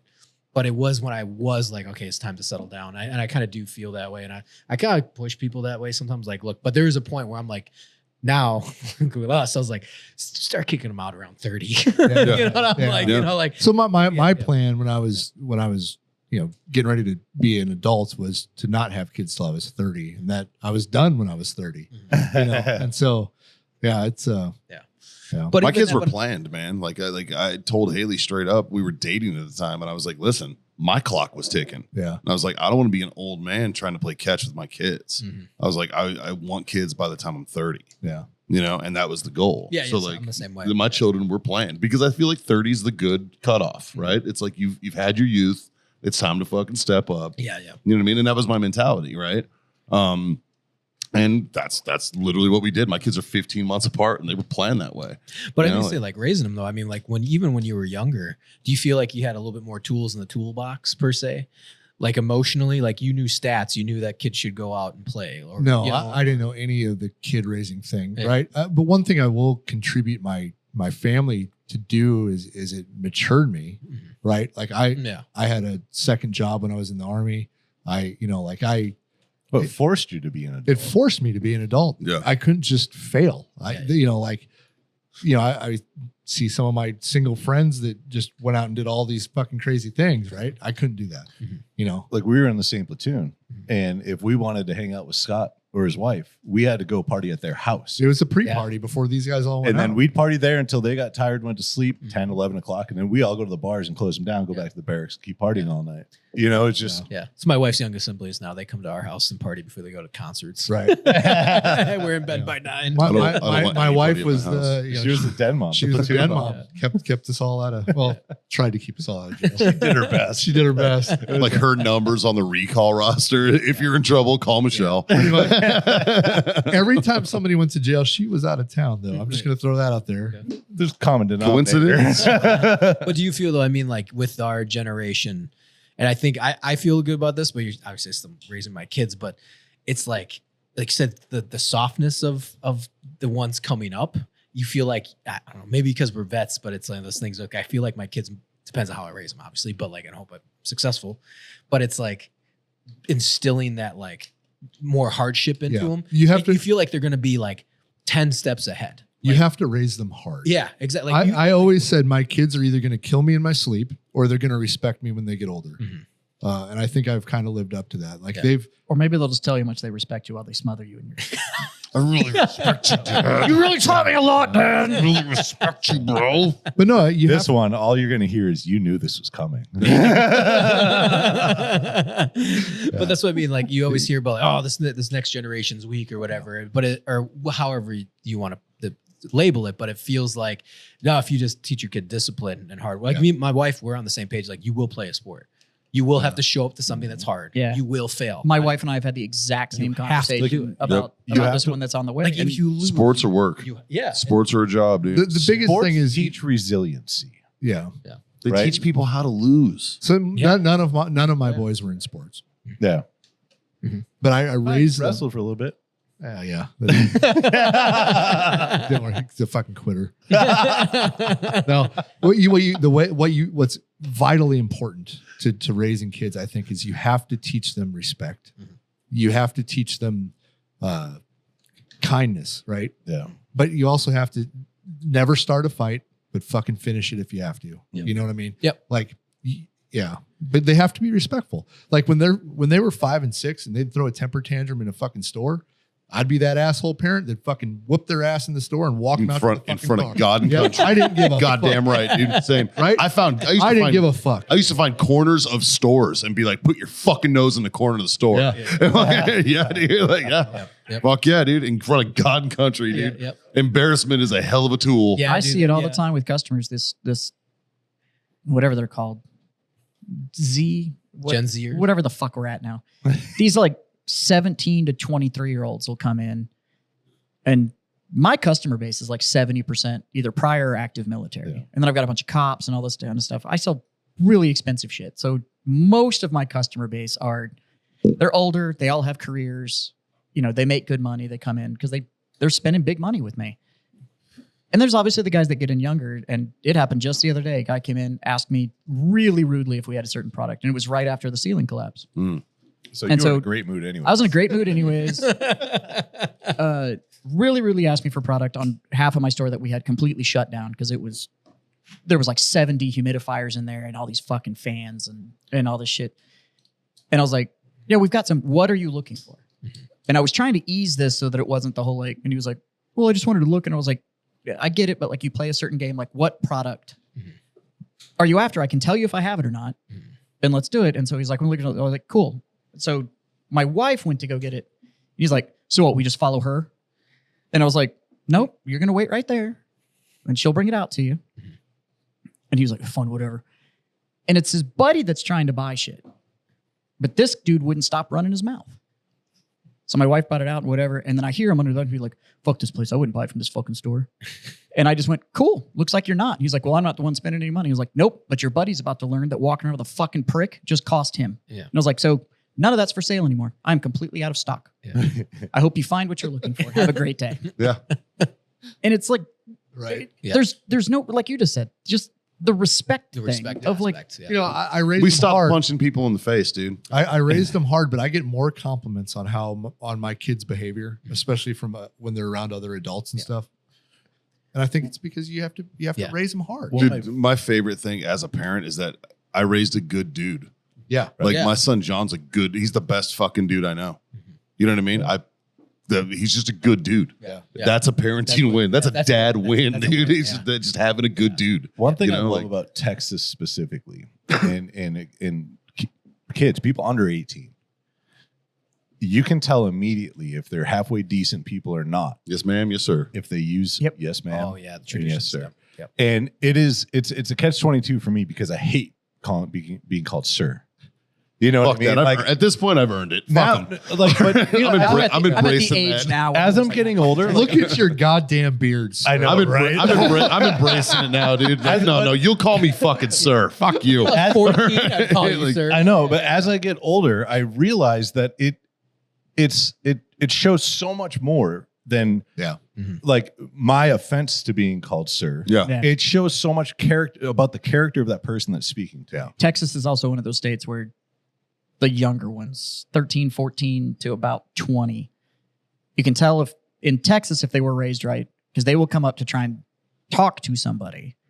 And let's say Ethan and I are speaking and they want to ask one of us, they will wait And just Yep. stand there. until we are done speaking. And then they'll go, excuse me, Yeah. Can I da-da-da-da? And they'll wait for that moment to where they are not interrupting somebody else's conversation. And it's like, oh, your parents.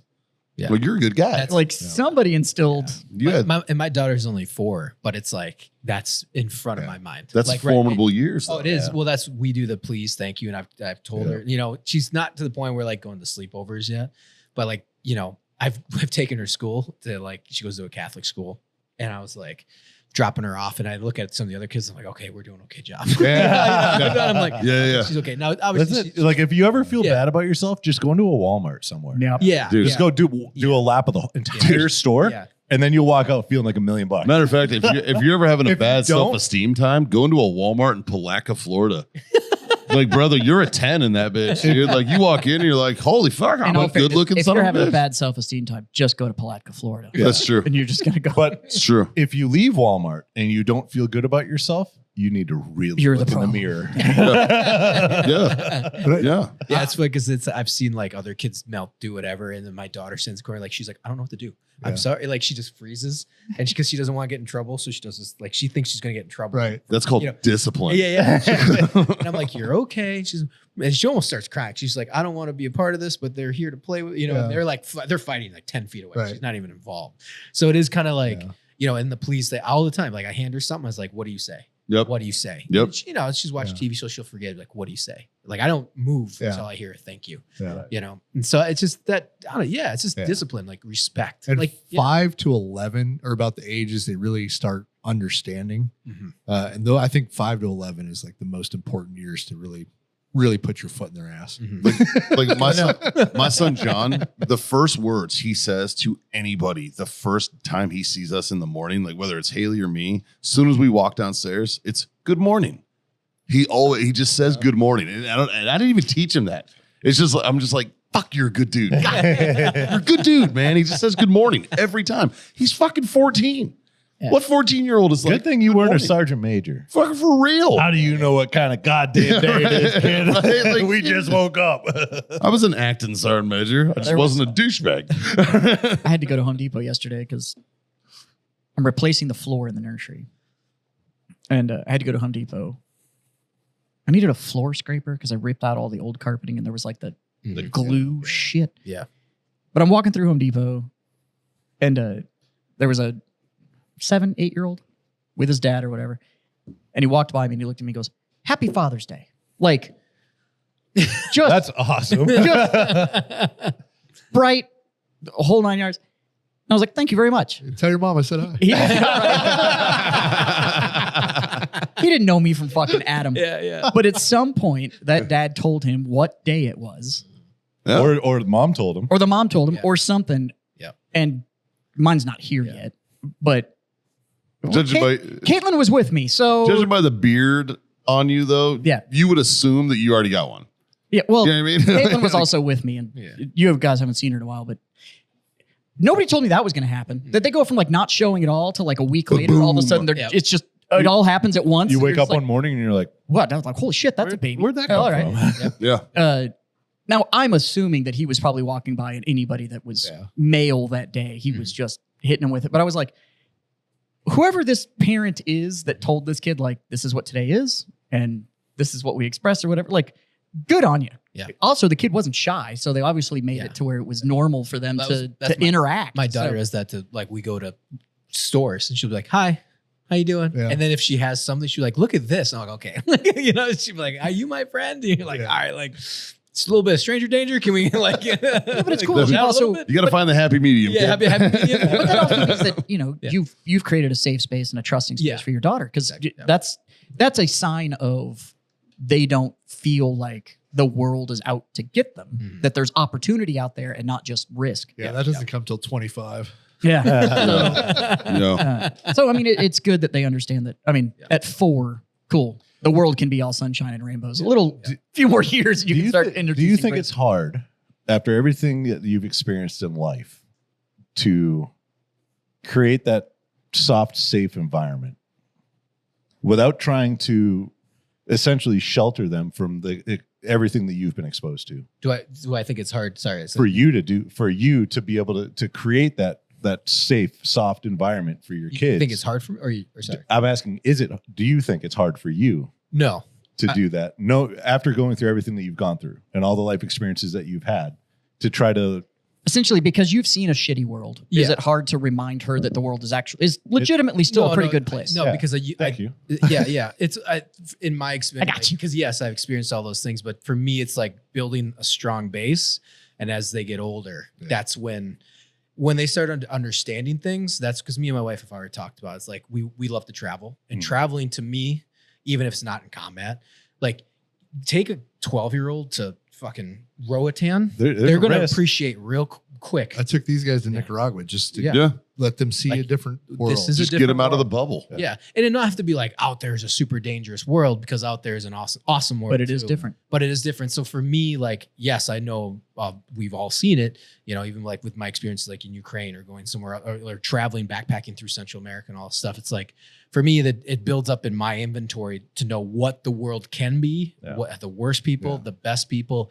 But as she's growing up, I'm trying to like download it, selectively, where it's like you have a home base is safe, appreciate where you come from, just situational awareness, but just know that things can go bad. But I mean, she's only 4. So, And by the way, but I feel for me, I feel to create that environment where I feel more confident because I've just been out there. and nobody out ages that lesson. So Yeah. when I was shooting my documentary, I took, I was still in film school when I did it, and I took my crew with me.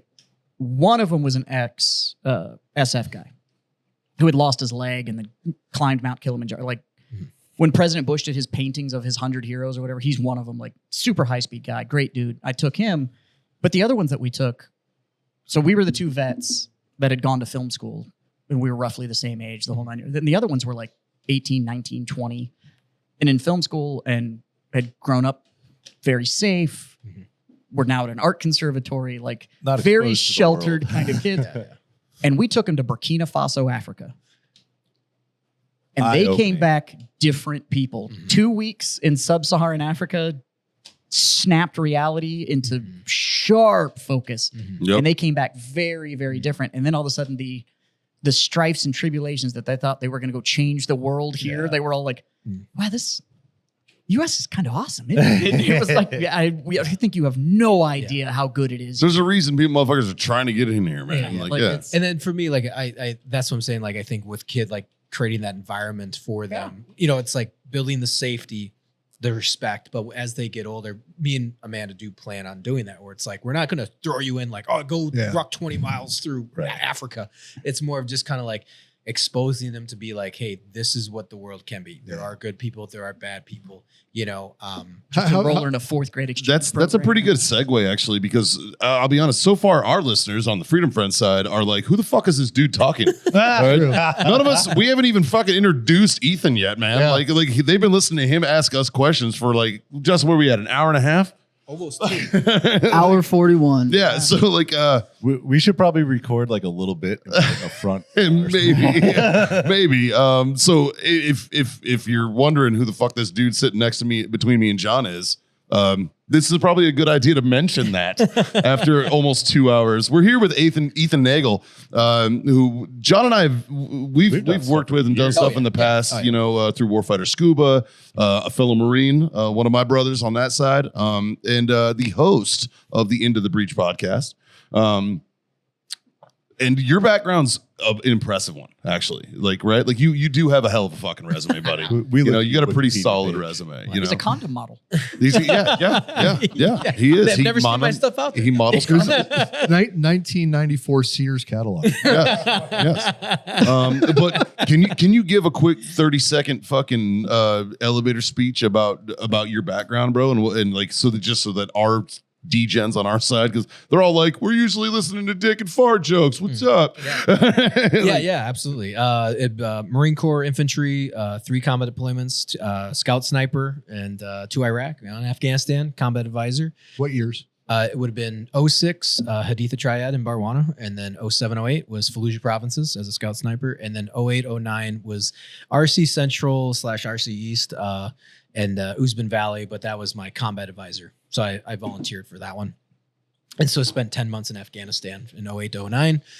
And then that was awesome. Got attached to, was working with NATO ISAF, worked with Norwegian SF, got attached to Special Forces 10th Group, worked with 20th Group Special. Like it was just I love that emphasis. Yeah, I made sure He was attached. I was attached, and then worked with the contractors, Blackwater, all that stuff. So that was an amazing deployment. What year were you a contractor? 2010 to 2013. Oh, so not the Okay. Mohawk years. No, not those ones. Yeah, but yeah, and did another 5 rotations. Worked it was actually metal detectors, and then it was CIA black site. That contract, it was like they called it Condor at the time, and then shifted over because then everyone's like, oh my god, it's high speed. It's like they shut my site down, and I'm like, well, I'll get paid more as a whips protection mobile in Kabul. Yep. So I went over as a DDM. And did that for a year, which was awesome. And then, came home. We were at Kia?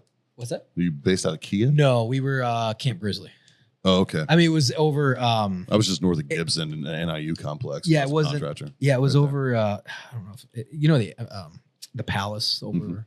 I was a contractor at Kabul, man. Yeah. that area, Camp Grizzly. But Yep. Anyway, so so I did that, and then I got my bachelor's while I was doing overseas work, and then went to film school. That was my passion. Went from there 14 to 16, and then I was in the National Guard for about 8 years after I had gotten out. In the Army National Guard? Army National, Oh, okay. yep. And then What was your MOS in the Guard? it's just 11 Bravo. Yeah. I ended up spending a bunch of time at division headquarters, Right. so I was super cush. So I ended up getting out in 2022 from the Guard as a staff sergeant, but we did a Kuwait deployment. So It's not a deployment. yeah. Welcome for my service there. Yeah. Thank you for my service. And then I got out, and then but I was doing film school since 2016, basically as a school trained cinematographer, but media production, and then worked for Black Rifle Coffee for about 2 years, and then went back on my own, and now I am currently the creative director and head of special projects for Vet TV. There you go. Streaming There you go. Where, So when you worked for Black Rifle, where were you at?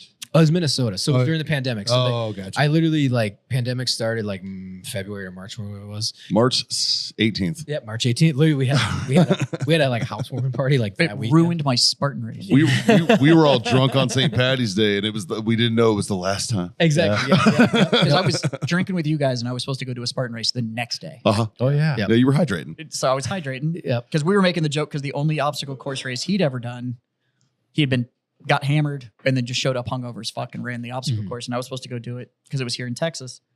And we were drinking, and we got the email while we were drinking that it was canceled because the world had shut we down. drank So we just more. kept drinking. Yeah. We had a joke because we saw it coming. They were like, "Hey, Monday Yeah. we're shutting down." So Friday was our housewarming party, St. Patty's Day, and then we called it the pandemic party. So we got a bunch of biohazard signs, and so we had 20 people over at our house and shit. And then they shut it down. Oh fuck. And We you were fortunate because every Monday we all still got shit faced. Well, Yeah. you were in Minnesota through it, so you were on straight up lockdown. Yeah, they did. It was yeah, but it wasn't super crazy. So that Monday, I actually contracted for Black Rifle. So I was contracted to commercial. It was wild. So that Monday, so the stores are still open though. So our cinema rental house was open. So I was like, well, I gotta go pick up gear. Yeah. So I drove across the city, dead. It was Not a wild. car. I was doing, It's weird. I It was doing eerie. Eerie. It was like It's like zombie it apocalypse was. shit. It Yeah. was. There's the only things that were on the road were just truckers. It was 2 or 3 trucks, semis, and then Yep. I was flying doing 90. Didn't even know it because there's no contrast to how fast you're going. I'm just like, all right, cool. And then I'm doing 90. I was holy shit. I'm gonna get caught because there's some state troopers still out. And so I did that. And Those state troopers didn't give a fuck. yeah, I probably get. They were like, "You're good, dude." Yeah. And so then, so I contracted for a few commercials for Black Rifle, and then they were like, "Hey, cool, we got a producer spot for you." And so then I worked remote for them, and then I would fly to Salt Lake City, San Antonio, but I was also the producer for the Inspire series. So wherever the subject was, I'd fly out. Oh, gotcha. So it was crazy though. Everyone stopped working. I started flying. The most I've Right. ever, and I haven't stopped since. Yeah. It literally was like, can you go fly to Alaska? So I went to Alaska that June, dude. And they were just like, hey, I heard there's some shit going down in the lower 48. Like, like it was before like COVID hit Alaska. It took like months because they were. Well, you like, brought it there. Yeah, I brought it there. Yeah. So we went up and everyone's like, yeah, we don't give a fuck up here. Like it was hilarious. And they were just like, I heard some shit going down in the lower 48. Social distance. Like similarly, like Jazz and I were both at Grunt Style when the pandemic hit. And There was what, 10 of us in the office? because we were media, we were considered media. We were quote unquote essential. So like I'm screaming from Cibolo to San Antonio downtown to the office every day, just screaming 90 the whole way on 35. And I'm just like, this is awesome. So And it I was was like playing Mario Kart. I was the director of brand. And at the time, the media department fell underneath me. And but the office was empty. Yeah. There was like 8 of us. And oh my God. The shit we got away with. We used to drag race tanks. We They had were like toy fucking Power Wheels tanks. we had and Power would Wheels drag tanks, race we were them. drag He racing. put me in the wall. How much damage do you think we did? Probably at least $8 grand, $9 grand worth of damage on they that put all one. these crazy like glass wall separators in this He this pitted me- historical building. He pitted me into the wall. I pitted him in the wall, and it like lifted the whole glass section up and like shifted it out of the holders on the floor and shit. Like, We just never told anybody. we just never told it. until Still they, now. Came back and they were until like, they noticed it. They were like, they "This were is broke. Better fix it." Yeah, it was wild, dude. I was. Fortunately, his wife actually handled the facilities. Oh, nice. But then we went to full lockdown, and it was like literally nobody come to the office and all Yeah. that kind of shit. So Yeah. we were still doing media and shit like that. We were doing it like out of my condo. Well, then it was like 3 of us that did it. It was like me, you, Justin, and Fuckhead. It was like it was like just us that we were the only ones that ever went to the office. So there was a while there It was where a it was weird just like time. it was But then creepy, dude. This show, Thank God. well, the Freedom Friends, say this show because it's going on your channels too. Yeah. The Freedom Friends portion of this show. Yeah, you can also watch this if you're watching this at his channel. You can watch it on our channel. Go subscribe. And if you're over watching it to at our Freedom channel, Friends go watch it at his channel too. His is way better than ours. But this channel, honestly, lockdown probably is where we hit our stride on Yeah, the show and yeah. kind of figured out what the fuck. What gave us a reason to? Well, we started doing the buddy check. And we leaned in, baby. It was, yeah. And so that's when we were going live every week and doing He sent a private chat. video the other day that we didn't remember. None of it. It was the three of us from the video, and he recorded the video, and collectively nobody remembered. None of us remember this happening. We were like, holy fuck, how much were we drinking? I have no idea what's going No on. recollection. Well, that was funny. Like when I have way before I started my podcast, I was getting a lot of exposure to podcasts, especially with Black Rifle. Yeah. so like they would do 10. They kind of know what they're doing. Over Yeah, there. yeah, oh yeah. They did 10 like a day at the ranch. So they would set up and they just cycle people through. And it was obviously they don't have a good dedicated host, but it was like somebody at the company or whatever. But they were going through, but they would go where some of the owners would get super shit housed.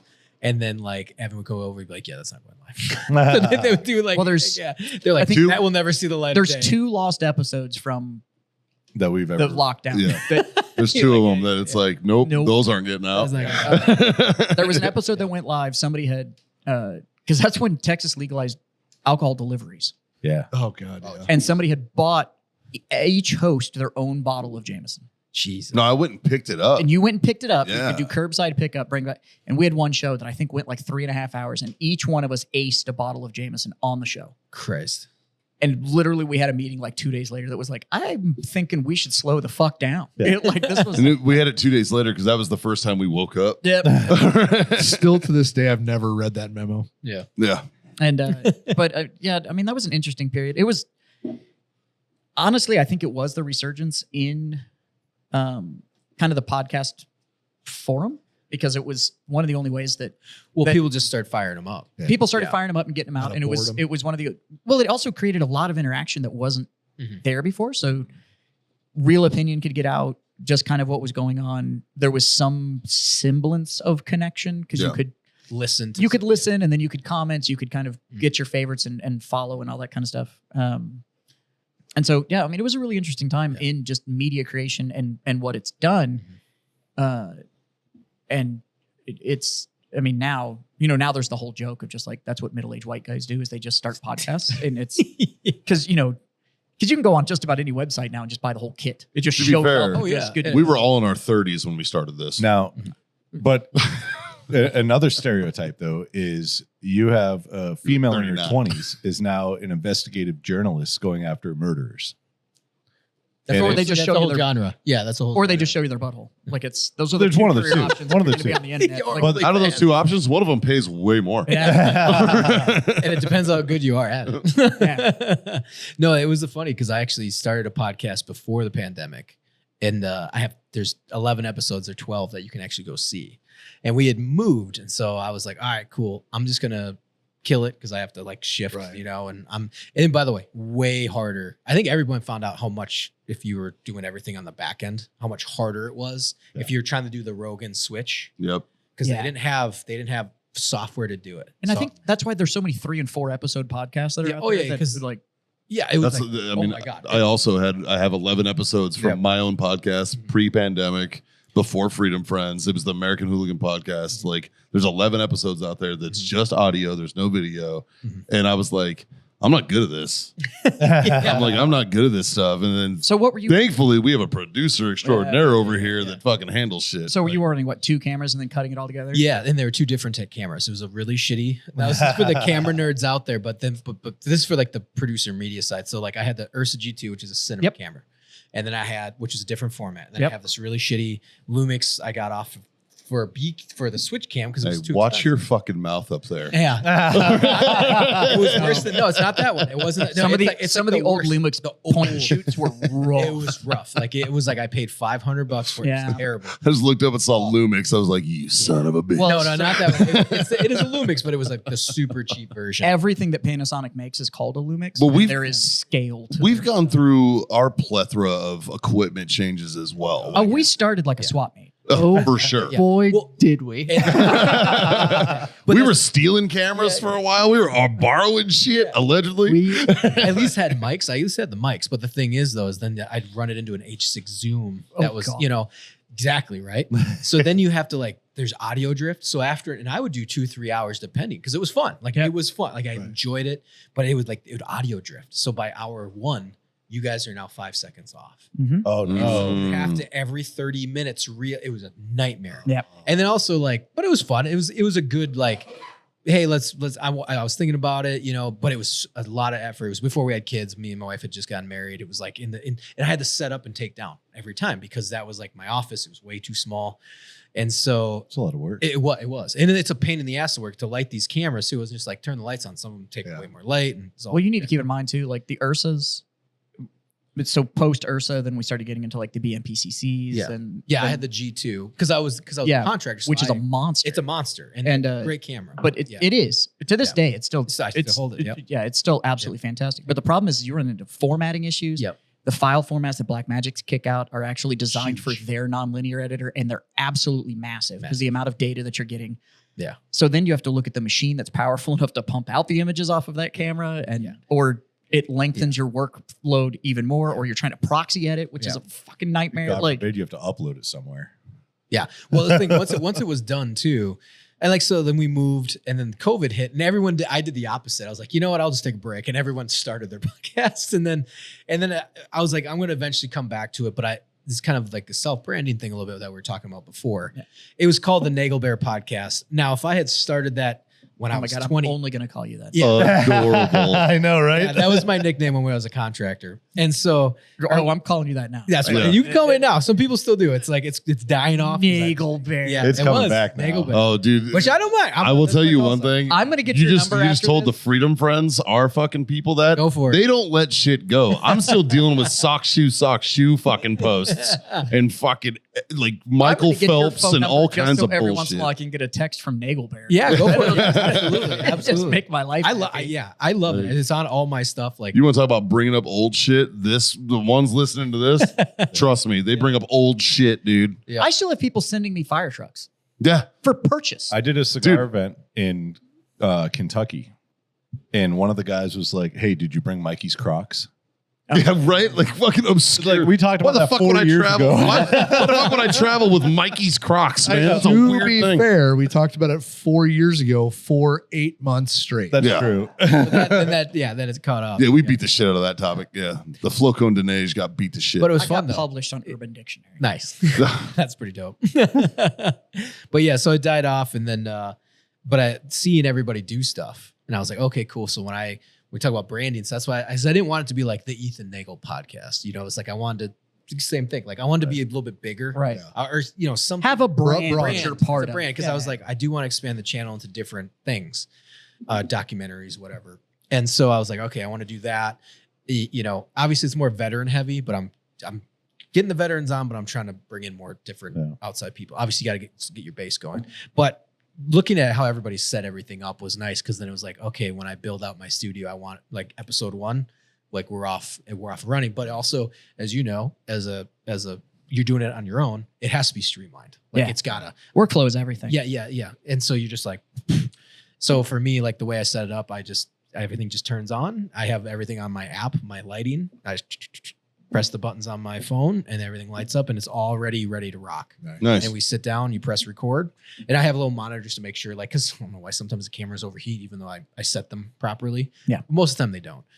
And so I was like, cool, because I'll do 3 to 4 hours. Yeah. And so then, it's good to go. And I just throw them in the editor and it takes me about maybe 5-10 minutes of post, even though I'll re-edit them. But it's, Now at lunch, we talked a little bit about post film school and everybody goes to film school with the idea that they're going to be like the next great American director. Right? Yeah. Like that's still hope. That's always the dream. Right. I still Let's have go, delusions. Scorsese. And I did too. Like, I'm not Yeah. gonna lie, I went to film school and was all like, I'm gonna go on the directing path. And then you get some really good advisors and they kind of go like, what is your actual goal with film? And it was like, I went older just like you did. Mm-hmm. And I already had the mentality of like, either you kind of get the mentality of either you know how to direct or you don't. Mm-hmm. Either you can go out there and you can say the image that you want and what you're trying to elicit out of the response, or you don't have it and it's kind of an intangible. It's almost impossible to teach. Most film schools will just give you the exposure to the seat. It doesn't really tell you how to do it. Yeah. And so much like you, my advisor was like, what's your goal? And I was like, there shouldn't be anything on the set I can't do. Mm-hmm. And so I ended up in creative production. Mm-hmm. So they had spun up this new format. It actually put us in the design and production school. Mm-hmm. There was only 8 of us. And so, but it was far more of how do all the cameras work? Mm-hmm. How does all the lighting work? How does everything work? How does set design work? Like I wanted the mechanics of how the set worked. Because it was like, if I have a vision, I already know how to communicate. I should be able to communicate the vision. But I don't want, if I have a small crew or I am solo or whatever, I don't ever want to be stuck on the fact that like, well, I have this story I want to tell and I can't tell it. And then much like me, based on what we had at lunch, you did find kind of where you were falling on like the commercial side and the documentary side of things. What was there like a turning point for you that was like, damn, I really like documentary? It was falling into it because like when I went to film school, like I was telling you before, I'll tell the audience, when I went, I've been wanting to be a film director since I was 13. Yeah. So it's always been in my mind. Finally get to film school, like kind of doing the thing like So Euro. It's like I wanted to go contract, make money, chase girls, have life experience. Now I'm gonna go pursue this because also too, Attaboy. yeah, thank you. And so, but it's like just also the stories that you tell. Because again, you were older, right? I was too. The stories you can tell, and these 18-year-old kids who don't have that type of story is just like, and there's nothing against them. It's just they just don't have anything. So when I would write, even though I was a beginning screenwriter, we'd do the log lines, we'd do whatever. I was a decent creative writer in high school. I used to write a lot, but it's like, okay, cool. Now you're restricting me into this format. That's great. How do I say so much in so many words, and whatnot? And it was great to have that. Like, okay, how do I get my vision onto the paper? The formality of script structure was obviously great from film school. Yeah. The idea of like, I can write a story in a notebook all day. Yeah. But now, like, if somebody cold got a hold of the script, could they tell what the fuck I was trying to do? Or is your vision, like me as a director, if somebody gets this, because every director has their own little style. If they screenwrite, Yeah, exactly. Yeah. Yeah. And I'm not a great screenwriter by any means, but it's like, if I have to write it, then I can write it. And obviously you want a screenwriter to write it, but it was awesome. And just like my professor, who ended up being my professor when I walked through, I was like, well, I want to direct films and projects, but I need to know how. Because we were in the era of, and we also, when I was in high school, like I was directing projects, they're all my homemade movies, but I was the camera operator. I knew, but I was like, I want to know, how do I make what it looks like in a Michael Bay film? How do I make it look like that? Like, how do I make it look Explosions. like Ridley Scott? Yeah, that's In a Michael Bay film, it's low explosions. angle explosions. Yes. Explosion. Slow motion. If you want us to look like JJ, just flares. Yeah, flares everywhere. Yeah. But it's like, but you don't know what you don't know. So then my professor's like, well, he goes, if you want to direct, he goes, and if you've already kind of done it, and you know what your vision is, then you should be a cinematographer. Because then now you know the technical, and then that technical, then it's like as a director, you know exactly how to do it. So you're not, because I've run into guys, and which is fine. And you learn that in film school, which is wild. I never knew some of the greatest film directors are like, couldn't turn the camera off. Okay, they don't know how to turn a camera off. Yeah. They just don't. They're like, that looks good. And then, or they don't even look through the viewfinder. They just like like, this looks great.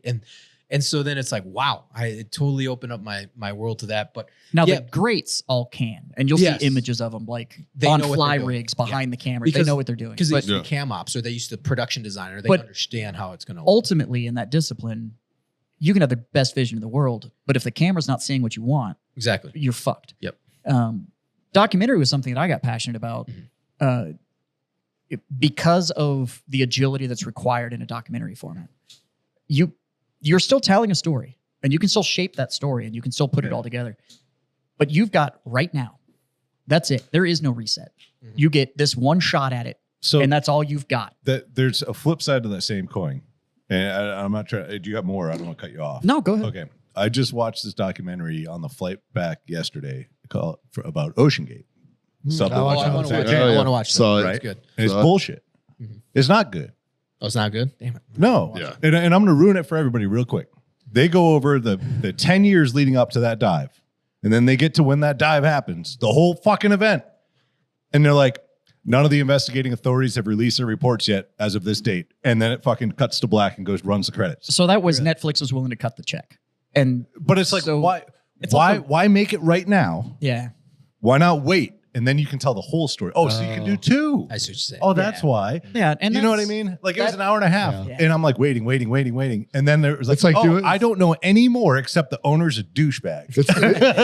So you're saying it's like doing a deployment documentary, and then you like end it as soon as the enemy shoots the first round? Yeah. Yeah. Like That's it. It doesn't even show what it impacted. Right. It's just like bang, and then it cuts hard black. Like, oh, this is all we got. So, I mean, to be fair, we kind of know the ending. yeah. I want to know. This would be the equivalent to I want to know a why it documentary on everything that led up to an operation, Yeah. but that operation is still locked down. Yeah. You can't get any of the details on what happened in that Like, op. here's a documentary about the Bin Laden raid, and it leads until the aircraft cross the Pakistani border, and then it cuts black. And then, then it's just it just over. flashes to Rob O'Neill lying. No, it doesn't even do that. It doesn't even do that. All it pops up is Osama bin Laden with his birth date and his death year, and that's it. I guess for me, It just fades to black, and then you see him fall into the ocean. the style of documentary I liked was stuff that is going on now, not recap. Like those are historicals. Yes, they're documentary, but their recaps are historicals. Right. You could never leave your editing booth and put those movies together. Mm-hmm. Yeah. Maybe you do a couple interviews. Maybe. Yeah. Other than that, most of the time, those ones that you see that just have a voiceover, that was somebody in a loop booth and they pulled a whole bunch of stock footage and they just put it all together. The documentary that I really like is get out there and do it. Ethan and I have rigs. Yeah. They're in bags. And it's kind of I can run cam A, he can run cam B. Yep. He's directing anywhere in the world. And I'm also operating as his first AD. I'm going to coordinate shit. We're going to run cameras. Yeah. He's going to do it. We're going to go in and we're going to get it right now. Yeah. And I've got one opportunity to do it. And you're going to bring it back and tell that story as it's happening. It's almost news. Yeah. Without the overblown lighting and the horrible host. Like that's the type of documentary shooting I liked. And then I liked commercial because you had 60 seconds to convince somebody that what you were doing was the right thing. And that's the thing is I fell into that. Like, and it's tough, like, as you know, and I'm sure the film nerds, if whoever's listening, film nerds, all three of them were dialed in. Yeah, they're dialed in right now. And so when it comes to productions, it's like I never wanted to go to LA. So like from the get-go, I'm like, okay. And I still have this in my head. And I have friends that produce films for 1 or 2 million. So that's my next goal is like, okay, cool. You know what's disgusting is that it's considered a no-budget film. Yeah, exactly. It's gross. But that's where it's tough because you don't want to move to LA and go into that culture. Right. It's really hard to make it. I don't want to say make it, but get direct a film. Like, because someone's willing to give a project $5 million. Now I'm the one that has to bring it to life sometimes because that's how it happens. Yeah. Sometimes it's like I'm not the one bringing the idea, but nowadays you're kind of fighting for that. the smaller budgets, but the whole environment's changed where now I can do it much more likely than it was 10 years ago or 20. Like if I went into film school in 05, I'd had to go through the whole LA pipeline and do a bunch of all their stuff. And my buddy, he actually was on the podcast, Kerry Kite. He did that. He was an Air Force vet. He went in about the 2012 era, which was, kind of that time frame. He went out there. He went to film school in Florida, moved to LA. Was like, fuck it, I'm doing it. I got the GI Bill. I got some money. And he was just like, it's the worst depressing thing ever because everyone in LA is trying to do the same thing. It's just everyone's jockeying for the same shit. Yeah. Now, It just sucks. And I just, from the get-go, I knew enough about it. I was like, I'm not going to do that. So I need to find a way around the system. Yeah. And now in our era, we can find a way around the system. Because I still have, that's my goal is to direct films. Right. But picking up the traits and the skills and experience along the way, I fell into docs and I ended up falling in love with, I would call them mini docs, I guess you would say, and even some long form stuff. But when you have to go out and film the subject, and then in my head, I'm always like, how do I make this the most commercial and the best looking image you can do? Because you'll see the difference between cinematic documentaries and then documentaries if somebody just all right, say something cool. Yeah. Or newscasts. Newscasts are like, now pan over. Yeah. All right, we got the shot.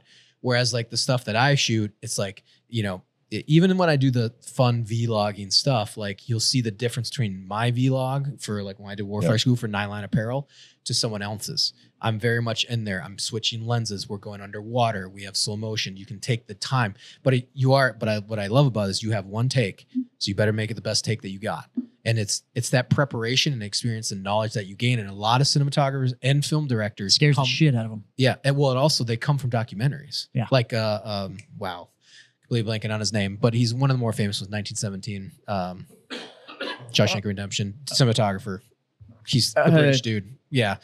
Totally blanking on it. I don't know why, but a lot of these guys came from documentaries. Yeah. And so, so like 1917, which was a one-shot film. Yeah. It's not great movie, it's perfect. Yeah. He like, and that cinematographer Roger Deakins. There you go. Deakins. Thank you. Deakins. And we'd always talk about Deakins in film school. Yep. And Deakins comes from the documentaries, and a lot of others do too. Well, Ridley Scott comes from commercial cinema. He was a director, but he did 2,000 commercials before he did his first film. And so you can tell the difference sometimes between film directors that they're good for them. They get lucky. They go from film school and they go on to their first film because they have like the theory down. Or you have film directors that have the experience and knowledge, and then they get into it, and you can see the difference. Well, and you have to look at like Syncope. Mm-hmm. Yeah. And Nolan and his brother and stuff like that. Yep. And these guys started with an indie, one film. His brother wrote it. Nolan directed it and also was mostly the DP on it because Nolan will still pick a camera up and put it on his shoulder. Yep. But that film got him Batman. Mm-hmm. And then that turned into you can now do whatever the hell you want to. And so these guys that understood film from the core of it, of being that solo, we've got nothing, we can be agile and do this. Make something with nothing. And they're absolutely phenomenal at it. Yeah. I was really lucky that one of my professors at film school was Thomas Ackerman. Mm-hmm. My film school was they pulled like active guild members and all that stuff to come be professors. And this dude, like he was the DP on Beetlejuice and like all of these other ones. And so where'd you go to film school? Minnesota. So Minneapolis Community Technical College. And I love when you talk about that because my film school experience was like the military. Yeah. My professor literally goes, the end of the first year, and I loved it. It was whatever you put in is what you got out. Yeah. But he goes, at the end of the school, he goes, all right, well, it's never too late for you guys to become nurses, accountants. He goes, we have that. You can go over there, you're going to get a job. And he just goes, I will never see any of you again. Or some of you never again. Some of you will make it and won't stick around. He goes, this is a very hard profession. This is going to suck. And but he was telling the truth. And I was sitting in the back of the classroom like, fucking tell him how hard it's going to be. Get them out of my way. Exactly. Well, it's just like, because it's like the same thing of like, right. What do you guys are starting a tobacco company? It's going to be 10 years. Like when I was in film school, I'm like, this is my career. This is my life. I'm going to be here till the day I die. And it is a grind. Yeah. It's a grind. And it's going to suck. I knew I was going to be starting from zero. Yeah. You're going to be, even it doesn't matter how good you are, you're always going to be knocked back 10 pegs. It was great. And then, you put your own money into everything. I was broke. I was actually making money editing. I wasn't even doing filming because people don't like to edit. So my film school was one of the ones that, so at the end of your second year, I went into the production design thing in my second year. So at the end of the first year, you had to apply. But all the other disciplines, directing, cinematography, all that, you did 2 years of just general film study, and then you had to apply to the school you wanted to get into. Okay. And So if they told you no, too bad. Mhm. And at the end of every year, you had to put your media up for review. And if the staff went, you don't have it, Yeah. they cut you. So UNCSA has a 67% attrition rate. So, So they let 100 yeah. people in, 30 graduate from that. I'm From ignorant each of year. film school, and so what you were talking about briefly just before this was like post film school and the directions that you guys are going to go. Mhm. You were talking about your buddy that went through in 2012 and went the LA pipeline, and everything was different. Do you think it would help if they went? Like, would they learn anything different if they went back to film school No. again? No. So that's not the thing. It's just the pipeline after film school. He went to New is what's York. changed. So over the yeah, past it's 10, 15 typically years. Carrie went to New York, and it's all different cultures. He went to New York and became an advertising and marketing. Yeah. And now he's killing it. Okay. Now he's killing it. So it's just the environment. Like I just was like, LA is not for me. Yeah. New York I'd is rather be out of Midwest and shoot emails out to company brands and build my commercial and Right. at work, even if it's through mini docs or helping even like small local shops. It doesn't mean you can make a Michael Bay 30-second ad for your local ice well, cream when shop you if when you want. guys met Justin and I, that's what we were doing, and we Yeah. were shooting for Ford. Yeah. And they would give us some Yeah, fucking. I was in your commercial. he was in one of my commercials and stuff like, but they'd give us some $150,000 Mustang Yeah. and go, go shoot. hey, we have a particular list of customers we want to send this to.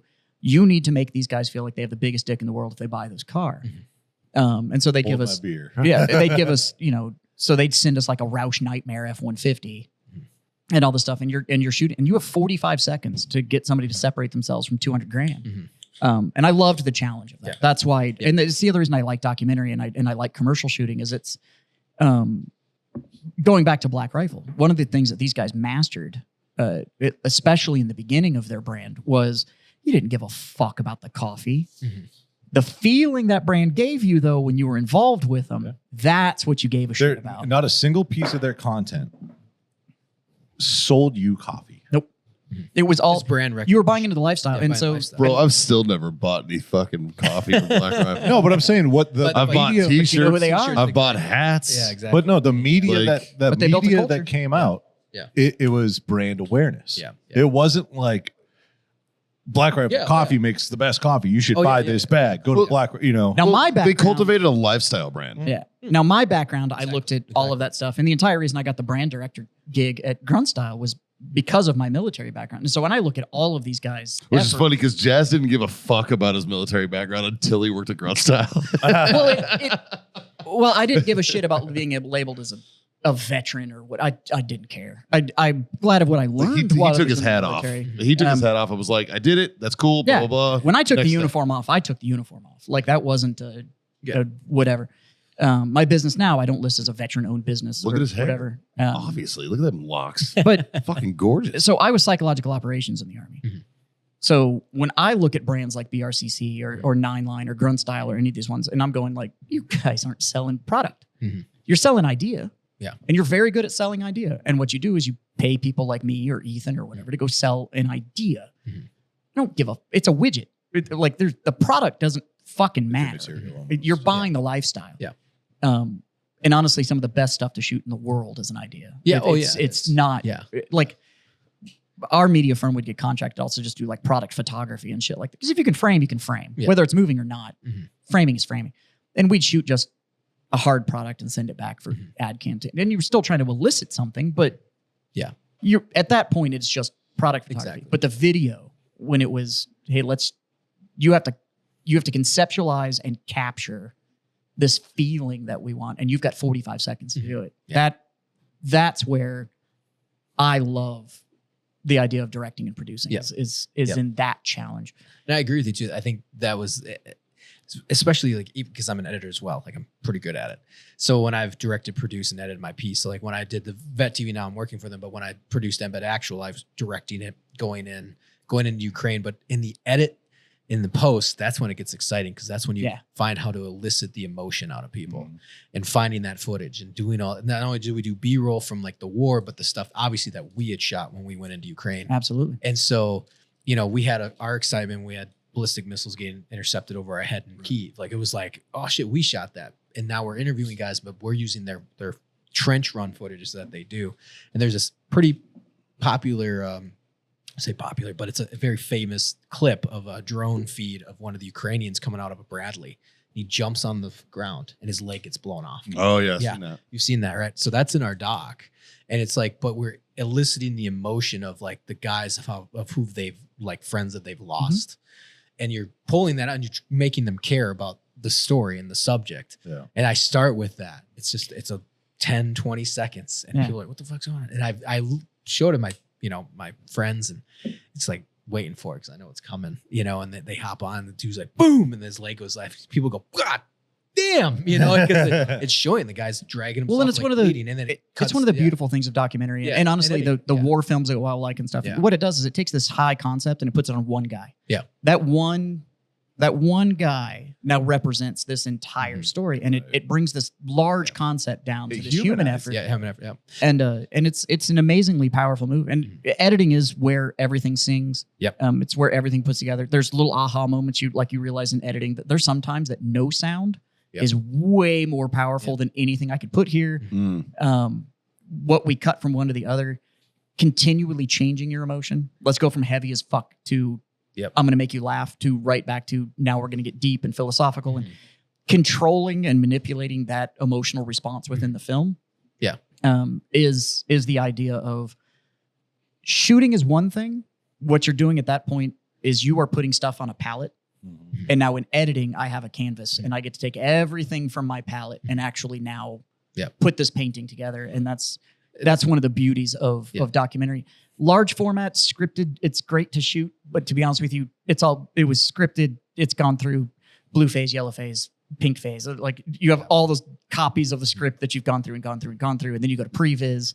That's all drawn out, and then you're using Unreal to previs your camera even further. Like, what that thing's going to look like before you ever sit down to actually shoot it. Right. Doc, though, is just a different animal. And and the beauty about doc too is you have to go to these. If you're doing kind of like what I've been doing, opposed to like, and some people are great documentarians. Like I said, they don't leave their basement, which is great because they have big channels and, they have really interesting documentaries. But to get in there and like, there's nothing like getting underwater in Roatan. Yeah. To sell, to not sell, but like to elicit the emotion of like. It makes post better. Yeah. If you were there. Yeah. Yeah. If you were there, it makes post better because you know what you That's why I felt, love. and now you're trying to get it back. He was so committed to the shot, he had to air share on the way back. Yeah. Well, the thing is, it was like, for me, because that's why I love shooting, because I know what I'm shooting for, and I'm shooting for the edit. So when I can control the edit, or at least can tell editors how to, hey, this is the way this is going to go. I'm one of those pain in the ass directors that never leaves the editing bay either. Yeah. Or I'm editing. I'm the one doing it. Yeah, exactly. If not, then I'm that one that's in the chair behind the editor going like, yeah, sure you want to do that? Yeah. Shave two off, drop the black there. They're like, could you please just back the fuck up? And I'm like, well, this shot needs to go. Yeah. No, it doesn't. But that's the beauty about those. Like when you're shooting docs, you get way more. So it's like, say if I'm not shooting commercials or shooting long form format, you're always getting behind. It's trigger time. So just like guys are always getting behind the rifle, they need to get better before they go into combat. It's just like just being able to pull the trigger to be able to press the record button. You get better and better and better. So when you become that much faster, which lens do I use? Do I use zooms? Do I use primes? Do I, how do we expose? Are we, all these other things, or which camera is the best camera? Which base ISO is the best? All these things like, so when I went into Ukraine with John, the CEO, and Chris Nagel, who's like our fellow producer / kind of host, I'm the only one that knows how to operate the camera. So it's like, so they saw what went into it. Like, hey, not only does the batteries have to be charged, the ND filters need to be correct. The audio needs to be locked in. Like, how is that getting to the camera? Who's downloading the footage? And it's also like the framing. Yeah. Like, when do we use slow motion? Like, and all these things are just like working in my head. And I'm thinking for the edit, like I have to remember 7 or actually there 2 weeks. I have to remember roughly 10 days of filming. And then I have to take that and go back to the edit bay. But for me, it's just like being able to get behind the camera and constantly doing it. And like, I think it comes back to being a veteran and the resilience of it. Dude, we were in a Soviet era 1950s apartment. It had a fucking bee's nest in it. And we were like a few miles off the front line in Izium, which is like the rest and refit town. Dude, it's hot.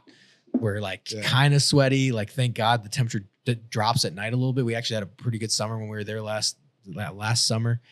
But we're like, dude, in like this bed or this couch bed thing looked disgusting. And it's like, dude, it's 1 a.m. We're done filming. It's like, I got to refit these batteries and get this data downloaded. And like, you see that in other filmmakers from film school. Like they don't know like that pain. Like, are you willing to? There's no downtime. Yeah, there's no downtime. Also, are you willing to huck down or willing to carry 10 Pelican cases down 5 flights of stairs and then go and do the light? It's just practice lighting. That's what I did in film school. It's like I would take the camera packages, all the lighting, do all my to take 2 hours to load, take it to my parents' house, another hour to unload. Now I'm the one set. It takes 3-4 hours to set up a lighting scheme to just test. Right. But I did it. And it was like kind of like this. And you have aha moments. You're just like, oh my God, that's how you make that look. And then when you're over and like say like myself, like when we were in Ukraine and the documentaries, even when I was shooting with you guys, you know, it's like, I got to go back and I got to dump this footage. I got to make sure I got all the things correct. I got to make sure the housing isn't leaking. Right. I have to make sure the housing's correct. We have to have another cam on the boat. So I'm like, you saw me, like I run up after guys are coming up, like, okay, now I gotta get footage of them coming out. You're always thinking ahead. And just, it's that trigger time. And for me, you know, when I shoot commercial, I'm already like, okay, I know how this looks. Even though it's a documentary, you're trying to make it look as good as you can on the day. And you just find those angles and you just work, it just makes your brain work faster because you have to find a solution to the problem. When you're on commercial sets, there's problems for sure, but you're not like guessing the shot. You're like, because you already have a shot list, you're in a controlled environment. Yep. You know, I mean, things go wrong for sure. And you have happy accidents on sets, but like typically you have the shot list, you know, and you're good to go. But documentaries are fun because you're just always on your toes until it's over. And then they go, obviously, and then you can, again. Yeah, the agility that's required is what makes it fun. Yeah, so that's why, and I fell into it because Black Rifle wanted to do the documentaries on veterans.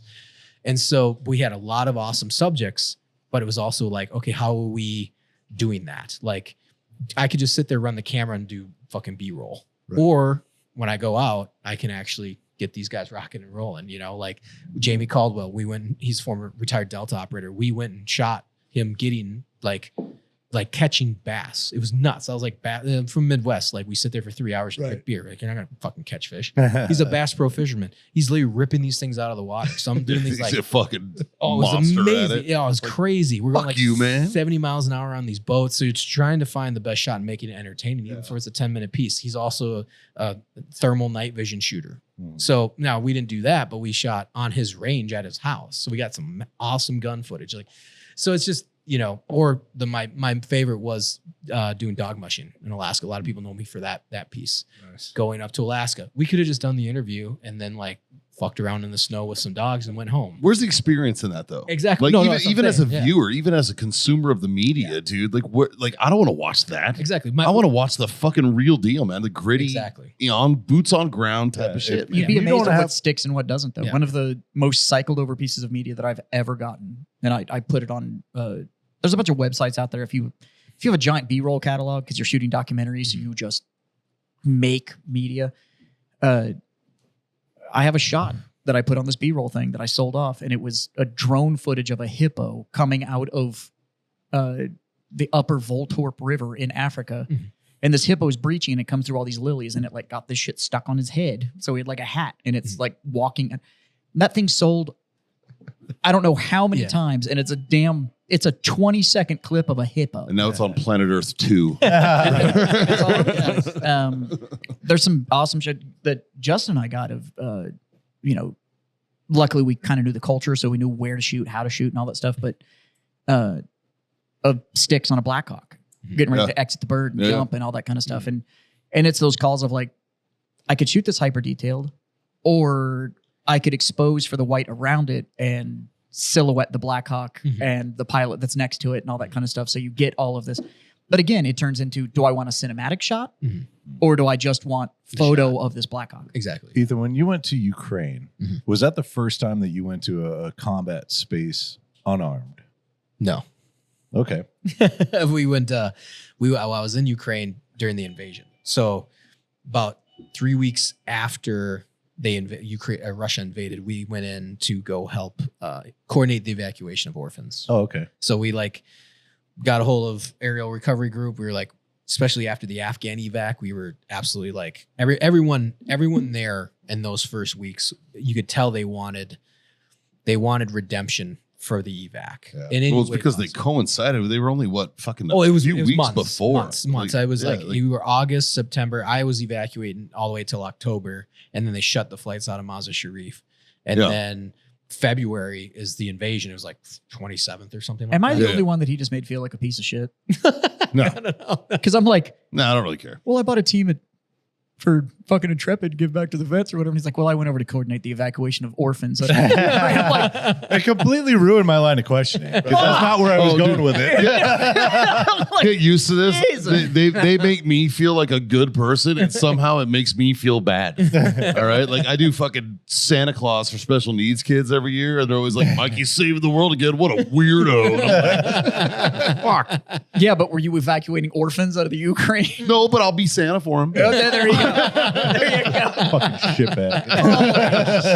You know, never mind. I don't want your number anymore. That is So where I was going with that Yeah. it was, how different does it feel being behind a camera instead of being behind a rifle? Ooh, good question. Good question. Yeah. Yeah. So the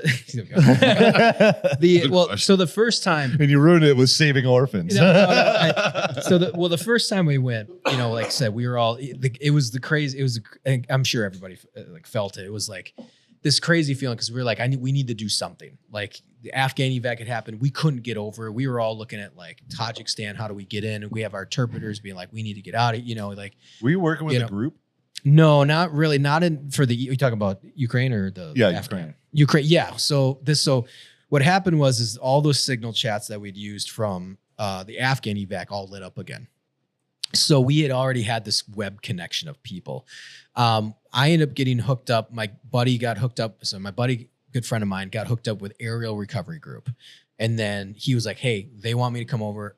He's like, I'm like his emotional support animal. So he's like, I won't do crazy shit without you. Because we did Iraq together. Right. We were good friends. And then we were on the CIA contract together. And he did that for another 6 years. And I went over to Whips. Now I understand the Nurgle Bear. Yeah, yeah. So he's like, my wife won't let me go if like you come with me. I was like, yeah. And then long story short, managed to get the clearance from my wife and all this stuff. And my buddy who had served within Ukraine, his family was trapped in like Berdansk. I mean, the whole thing was wild. So we're like, okay, let's go. So we end up going. At the time, they were like, we're going to go to Poland, and then we will help evacuate from Ukraine into Poland. And because that's what we thought. It was like, maybe it's going to be like Afghan, where like they shouldn't even be in the country anymore. We're going to have to pull them over the border, get them to safety. So, we end up getting there, and they're like, hey, we got to go into Ukraine. I was like, oh, okay. My wife was not going to be happy about this. So, but it was a crazy feeling because that flight over from, I linked up in Chicago with everybody, and then we went from Chicago to Poland. And that is the craziest feeling. It was like, everyone on that plane was like all on the same page. And it's the most I've ever felt like the feeling of being united, like after 9/11. Like 9/12 was the same feeling I had on that plane. Like all guys were coming on, Marines, you had like a Marine bat, whatever. There's like, I'm just fucking, and like you look around the plane and everyone was just like, yeah, we're all here to do either go fight or go help. Like, and then it was crazy because then the crew was Polish and they were just like, thank you guys. Like they were just like, thank you all for being here. COVID's over. Like it was like, this was February of 22. We've moved on. Yeah, we've moved on. Like the Polish, like they just took their masks off. Like as soon as we took off, they're like, fuck this. There's like Russia just invaded, Ukraine, which is our neighbor. It's the threat assessment changes. Oh, rapidly. I'm not worried about a cold anymore. I could get the flu. Yeah. Or I can get my leg blown off as I exit this Bradley. Yeah, exactly. Like those are exactly. threat assessment changes. So we get in and, they're like, hey, we got to go into Ukraine. I was like, okay. And honestly, it was like, one, it was thrilling. And two, you were with a good group of dudes, but it was like, dude, that switch that you turn on when you go on mission, all came flowing back. Like, and I was a Whips, I got the training for route planning because we're all vehicle mobile. You never turn that off. You never turn it off. Yeah. It's always back. Yeah, exactly. So it flips on. I'm navigating us going into Poland and Ukraine, and you're just ready for everything. I mean, they were hitting, Kyiv was under attack constantly. Lviv, which is where we were or live, which is where we operated out of, it got hit with a few cruise missiles while we were there, on our way there, and then while we were there. And it was incredible because we were just coordinating these buses, these like Ukrainians that were getting these orphans out of South Central Ukraine. We would get them, we would process, we would make sure they had food, water, place to stay. We'd go prep the place. We'd find the orphanages. Intel was going back and forth. I was getting medical supplies to guys that were running to the front line, all this stuff. And we did that for 2 weeks. And so that was just like an incredible, we also like, there's enough shit going on that like, okay, if something happens, like one, we had an E&E route. 2, we were like, all right, let's go fucking, if we got to pick up some guns, we'll pick up some guns. Like that was kind of the reason why those groups, they go with guys like us because we can we're not just turn it back on. We turn it back on. Like we didn't forget how to be violent. Yeah. We don't. I'm just choosing to do a different mission. Right? Exactly. When I was shooting, we shot in Africa. Yeah. And so on the flight in, the Nigerian president had disappeared. Mm-hmm. So it locked Africa down because it's like one of the stable countries. So when a head of state just disappears, everybody freaks out. Well, we were already scheduled to shoot on the Malian border. Oh. And we were supposed to go, I was supposed to be interviewing and working with people. They were Tuaregs that had fled Mali. Now, when the Tuaregs, who are literally mercenaries, slave traders, and whatever, go, no fucking, I'm out. And they leave. Yeah. And we're there to shoot. So I've got my camera and my documentary team was shit with me, but we got there. We had been transported by the gendarme from the capital over to the Malian border. And so we had a gendarme escort for our little Land Cruiser, front and back, 12 on each one, the whole 9 yards. But we got there after sundown, and they were literally taking our gear and throwing it through this UN safe house door because they were like, you have to be behind the wall before dark happens. And 3/4 of a mile away, these Americans have been snatched up and pulled into Mali and stuff like that. And me and the other guy that were there, we were shooting. And at the same time, we knew where like every weapon was in the compound, if we had to pick it up and all this kind of, and it's this weird thing of like, I'm going to stay behind my camera as long as I can. Right. But as soon as I need to shoulder something else, we will. And it's I don't know, for me, behind the camera, there's a weird disconnect. Yeah. Like you're capturing and you're there to tell a story. But there's always this piece in the side of your head of like, how long can I stay behind the camera before I cross that line? I cross the line of like, oh shit, the footage doesn't matter if I don't take it home. So that's this question is for both of you guys because you've both been in places like this. Do you wish that you had a film crew there filming you guys making that documentary? No, like a BTS crew? Not really. I mean, no, because I mean, like, because the way we shot Embed Actual, I was talking to the camera anyways. I did tell John, like John right away was like, I was like, yeah, if we do this again, I need a B cam because I need an assistant because I was doing everything. Okay. And Chris helped a little bit, but Chris was more of our fixer and producer than he was like a camera operator. And so it was more of just like logistically, I was like, I just need a B cam operator. Now, but on my side, the way we handled it is that we were doing like 3 o'clock in the morning debriefs. So we were setting up a camera. And it was almost like a video diary. So we would just set up a camera in a room. Anybody that wanted to talk to it, we'd mic you and you could just sit down and just kind of talk it out. And so I think that helped a lot with the being able to kind of offload everything that was running through your head while you were trying to operate the camera. But even then I couldn't shut it off. So it was like, we're going to shoot this whole thing black and white. Like all of the like diary stuff. Yeah.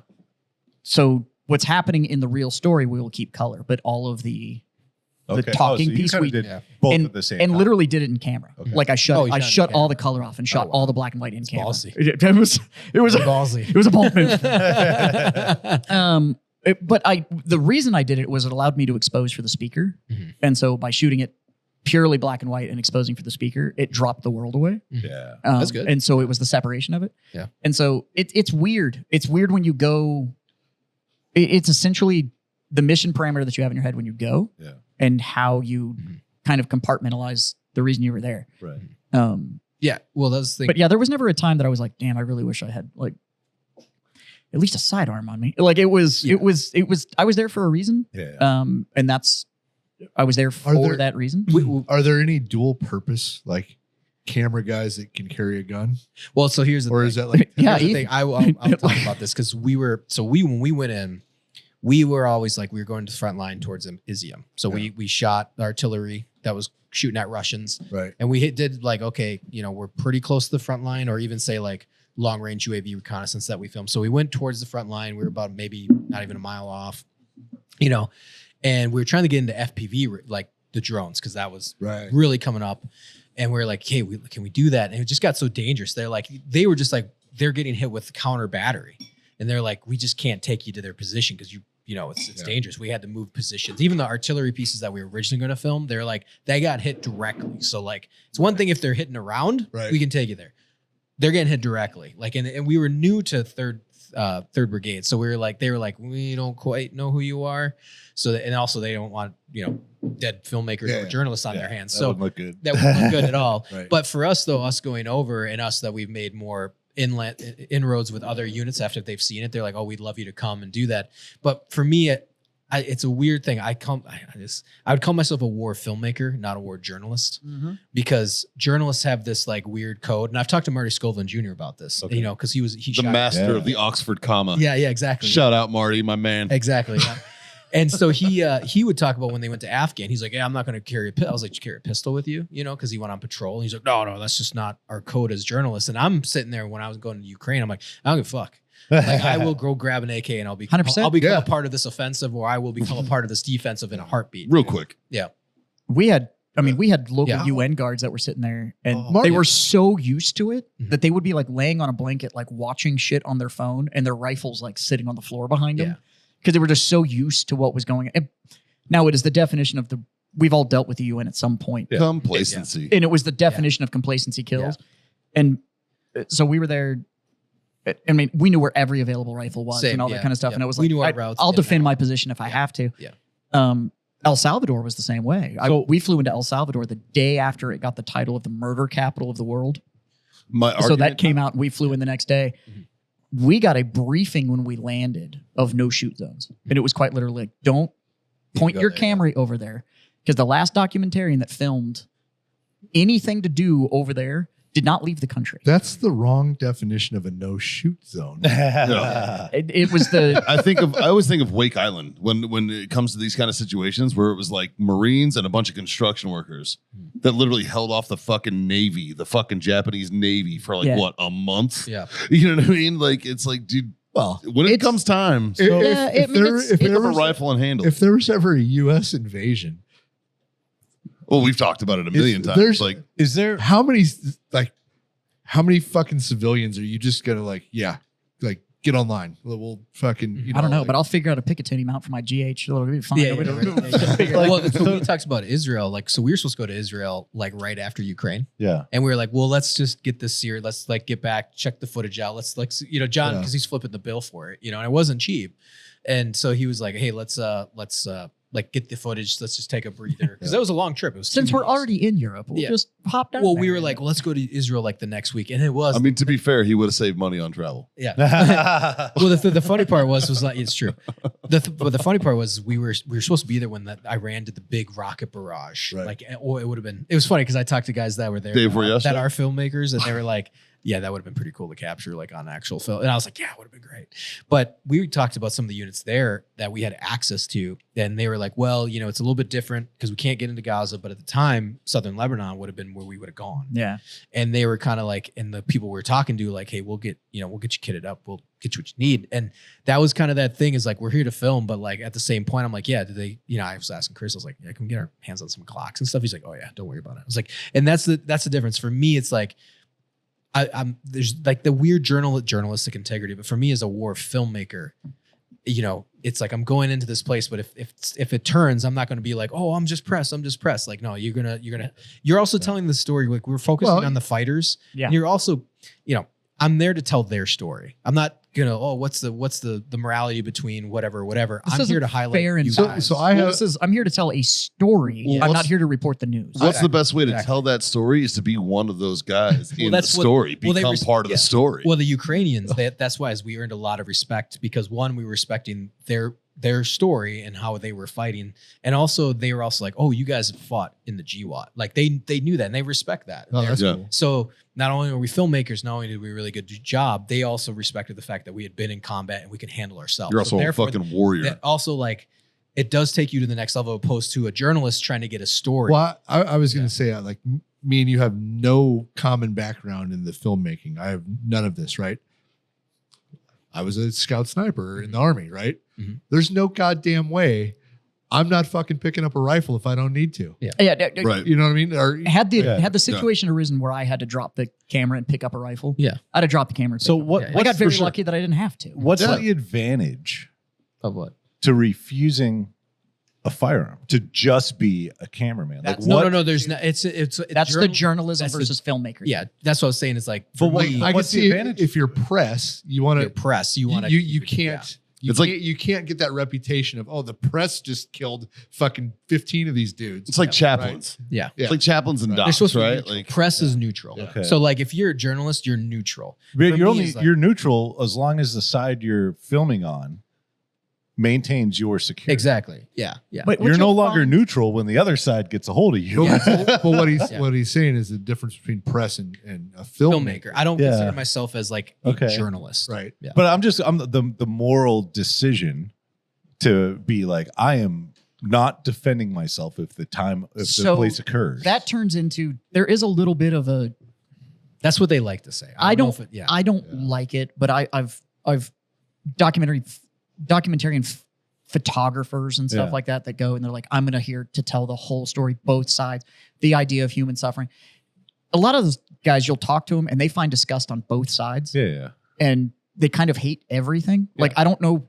yeah. They're Have you ever met these like the true? they're like just war legitimately journalists? there for the story. Oh, they don't hate care both about sides. anybody They don't else. like Okay. like any of it. They are just there I'm to just tell. I'm ignorant to it because I'm coming from just a combat So, background where it's what you you have put to- me in that environment again and So, you don't allow me to defend myself. Ethan That's is an a issue. storyteller. Yeah. He is there to tell a story.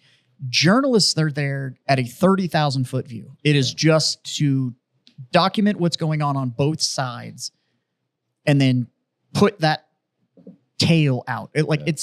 But they have this it's this weird honor code that like, if I die for the photo, I die for the Well, photo like kind if- of thing. And I'm like, if you're yeah, a fucking, fuck if that. you're a It, like- CNN reporter, Yeah. I can see where you, I you can't. I can pick up see on And that. again, that's Right. what, because it's like, and then a lot of the new journalist wave, which actually, guys can definitely consider that. I just don't. And even when I was talking with John about the concept of Embed Actual, I'm like, I am a filmmaker. I'm not a journalist. Yeah. And John likes it because we're there to tell a specific story. Mhm. We're not Yeah. there just to capture whatever and report back to That's CNN true. or Fox News. Like, I'm there to tell a specific story. Like if it's FPVs, Right. then I want to know their life. I want to know the cool footage they're getting. I want to know what it feels like. And I'm going to go back and spend, if you watch Embed Actual, go check it out on Embed TV. And there's way more production that goes on the back end. It's not just, oh, check it out, cool music, whatever. It's like, I'm telling the emotion of what these guys have gone through. I support the Ukrainian cause. Like I'm not there to highlight both or what the geopolitical whatever. Right. Like I'm there to focus on the warfighter. And so when I went in, I was like, when we talked about that, and like obviously none of us wanted to end up in Russian captivity. Yeah. So we're gonna help them out. Like, it's not gonna end well if that happens. Right. So and also too, like it's like you earn that respect and it gets you further in with these countries that you're working with.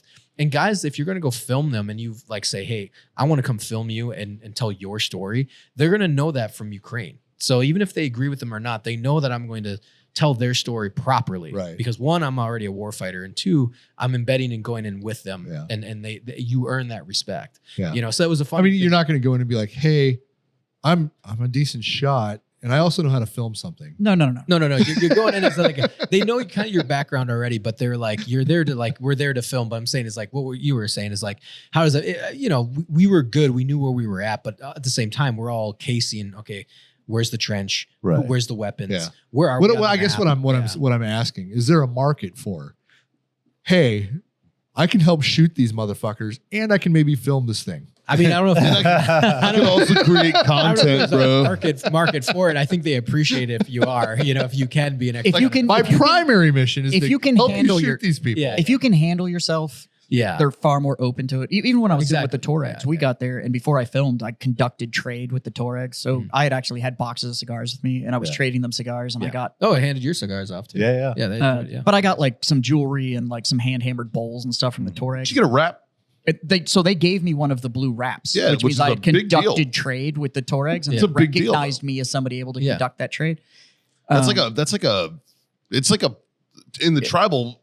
It's kind of thing. where It's- you've become part of. Yeah. It's you earn your It's a head status. wrap when you have conducted You're a trade. trusted merchant. And yeah, kind of. And so I Welcome got to my the head bazaar, wrapped in that. bitch. El With a Sal was check the mark. same way when I shot there. Zambia was the same way when I shot there. Like, so if they kind of know that, like, look, I'm here to tell your story. I'm not here just to Create chaos. yeah. Yeah. So you kind of have to view it as like, if an insurance comes in to take pictures of damage, if an insurance adjuster comes in to take pictures of damage, they are just documenting Right. strictly what's going on. They are telling no story. It is just okay. Let me put this in a way that would relate directly to you. So we brought up how Warfighter got started, right? Okay. So let's say he and I, we hit it off and we decide that we're going to do a 15-minute documentary on the birth of Warfighter, where it started to now. Mhm. We are going to tell the Warfighter story. It's a documentary, but we're telling your story. Mhm. Now, if we do that to where we do it and it's like, well, Warfighter did it this way, and then Company X did it this way, and Company Z did it this way, and it's this balanced, overarching, just information dump of what's going on. That information dump, journalism. that's a journalist. Yeah. Yeah. A documentarian or a storyteller is coming in because I want to tell the Warfighter story. Yeah, I wanted to tell the story. Like we wanted to go and tell the story of Chosen Company, which is all Western fighters. Yeah. Right. Now that was interview with their footage, and then we wanted to go tell the story of the Ukrainian Third Assault Brigade. So then we went to the front and we interviewed them, and then we trained with them. We actually were shooting guns with them, and that was fun on the range, and told their stories. And then we went to the artillery unit, and then we went to the long range UAV unit that was near the front line, and then we also got to the UAV experimental factory back in Kyiv. So the trust of that, and we'd watch, and we said it, we're like, hey, you're going to see the copy of this before you go. Like, we'll let you take things out, Right. because we're here to tell your story to make sure we build trust with you. And by the way, that's built more inroads I can guarantee any journalist to go. Also, most journalists won't go out that far. Right. They won't. They'll go to True. Kyiv. They'll go sign off. They'll have some good times. They'll get an interview and they take off. So there's actually a wave of journalists that are coming up now that are built inroads because of Instagram and social media. Be like, I just want to go hang out with you and film and get some footage and kind of get that combat experience and cut their teeth as combat journalists. They're more journalists, not say filmmakers, but they're also kind of like, they just want to get out there, get the photos, kind of build their credits or, credentials. Like in Ukraine's the best way to do it. And because there's a lot of units that they won't let you in unless they know they're going to let you, that they want a positive spin, I guess you would say. Right. Because For they're it's all propaganda. It's propaganda. machine. Yeah, yeah. Sure.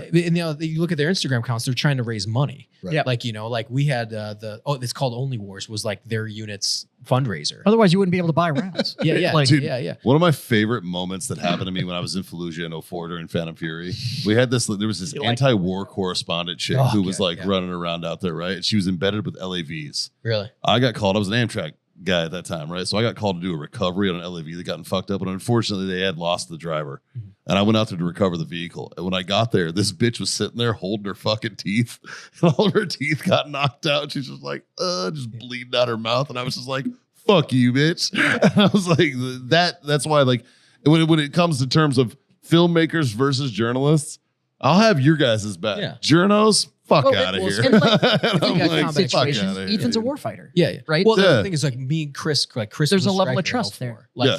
there. Like John was a Marine officer. So when all three of us come in, they're like, oh shit, the CEO of Vet TV is here too. Oh, he's a Marine officer. Yeah. And so who's the main director? Oh, Ethan with, if you want to say it, 9 rotations or deployments, with all this background. And we've seen his work. Like There's a level of trust there. yeah, it's a level of trust. It'd be like shooting a documentary for Warfighter. Would you want that documentary that came in? Would you be more comfortable with somebody that understood the cigar industry? Right. Or somebody that had never seen a cigar or never smoked a cigar? Right. Like, so you're automatically going to click with that person that understands the subject matter. Yeah, and then when we talk about Israel, we never went in, but it was just also like those companies. It was that we were talking to help us get in if we were going to go in. They're like, hey, we'll kit you out. we just want to make sure that obviously we know where the story's coming from. You know, we're like, yeah, man, we're with you. You know, so I think there is a difference though. Yeah. Like, so if you're a combat journalist and you are taking the 30-foot view, that's much different from what I'm doing, and when, like I said, when we approached John with it, I was like, hey man, well, let's tell these stories. And it's obviously has to be entertaining, has to be emotional, but to build that trust, because we want to go back. Yeah. I mean, you don't want to talk shit about the Ukrainians. Now I'm going to go to the USPAO and be like, I want to do a story on Rangers. They're like, well, you went out there and you talked shit about these guys that we're technically supporting. What are you going to do with my Rangers? It is all still media generation. Yeah. I mean, at the end of the day, it is still what is the ROI on the media exposure. And so it's like some guys went out too. I mean, this is back in the GWAT era. Bing West, right? He went out. He was in Cornwall doing interviews. Guys love him. Why? Because he writes books on the Greatest Generation or whoever wrote. Bing West did one on Fallujah too. Yeah, Fallujah. So he'd done a Fallujah book. Now No True Glory. Yeah, exactly. Yeah, I read some of that. And then he went out and did The Wrong War. But that my buddies are interviewed that. Like, guys see Bing West, they're like, fucking come over here, man. So there is a Harrison Ford was supposed to play Mattis in No True Glory when they made the movie. Yep. Yeah, but I don't think that. I think that fell through. It's weird that'll get you there. I got to shoot the new headshot for the president of Zambia because our inroad over there, the house we stayed in was owned by the general during the coup for Zambia when they overthrew their government in the 80s. One of their 40 coups. So for the last 30 years, they've been instead of Upper Voltorp or whatever the fuck they were called. But that's the thing is, but it was because of they looked at us and went, well, the three guys that are here, all prior military, they're staying in a house that's owned by one of the generals that overthrew the prior government. It's the whole reason we have a president now. And I had made a passing comment at a colonel because I saw these billboards of this horrible fucking headshot that had a photograph, not too many snipers at the table here. Yeah. It was a photo. Yeah. And I was like, this is fucking horrible. Who took this picture? Yeah. And it turns out that dude was actually like the aide to like the presidential office or some shit. Got somebody killed, some innocent dude. Yeah, right. Kill that man. They made me take their picture. Some staffer. You mean I've looked like an asshole this whole time? Then off with his head. Yeah. I ended up taking the new photograph in the lobby of the Intercontinental Hotel in Zambia and stuff but it's weird. Like if you can let them know, hey, I'm not here for any reason other than this is a story that needs to get told, and I'd like to be part of that storytelling.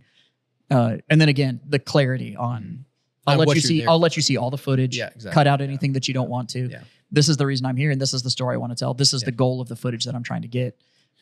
Short answer, it is weird not caring. Yeah. That was the original. No, I'm good. Like I had a weird feeling of behind the camera. It was, but you're doing another job. You're doing this job, so we're focused. It was, no, because this is the question I always wanted to ask you. It was always weird though. And I guarantee this was personal.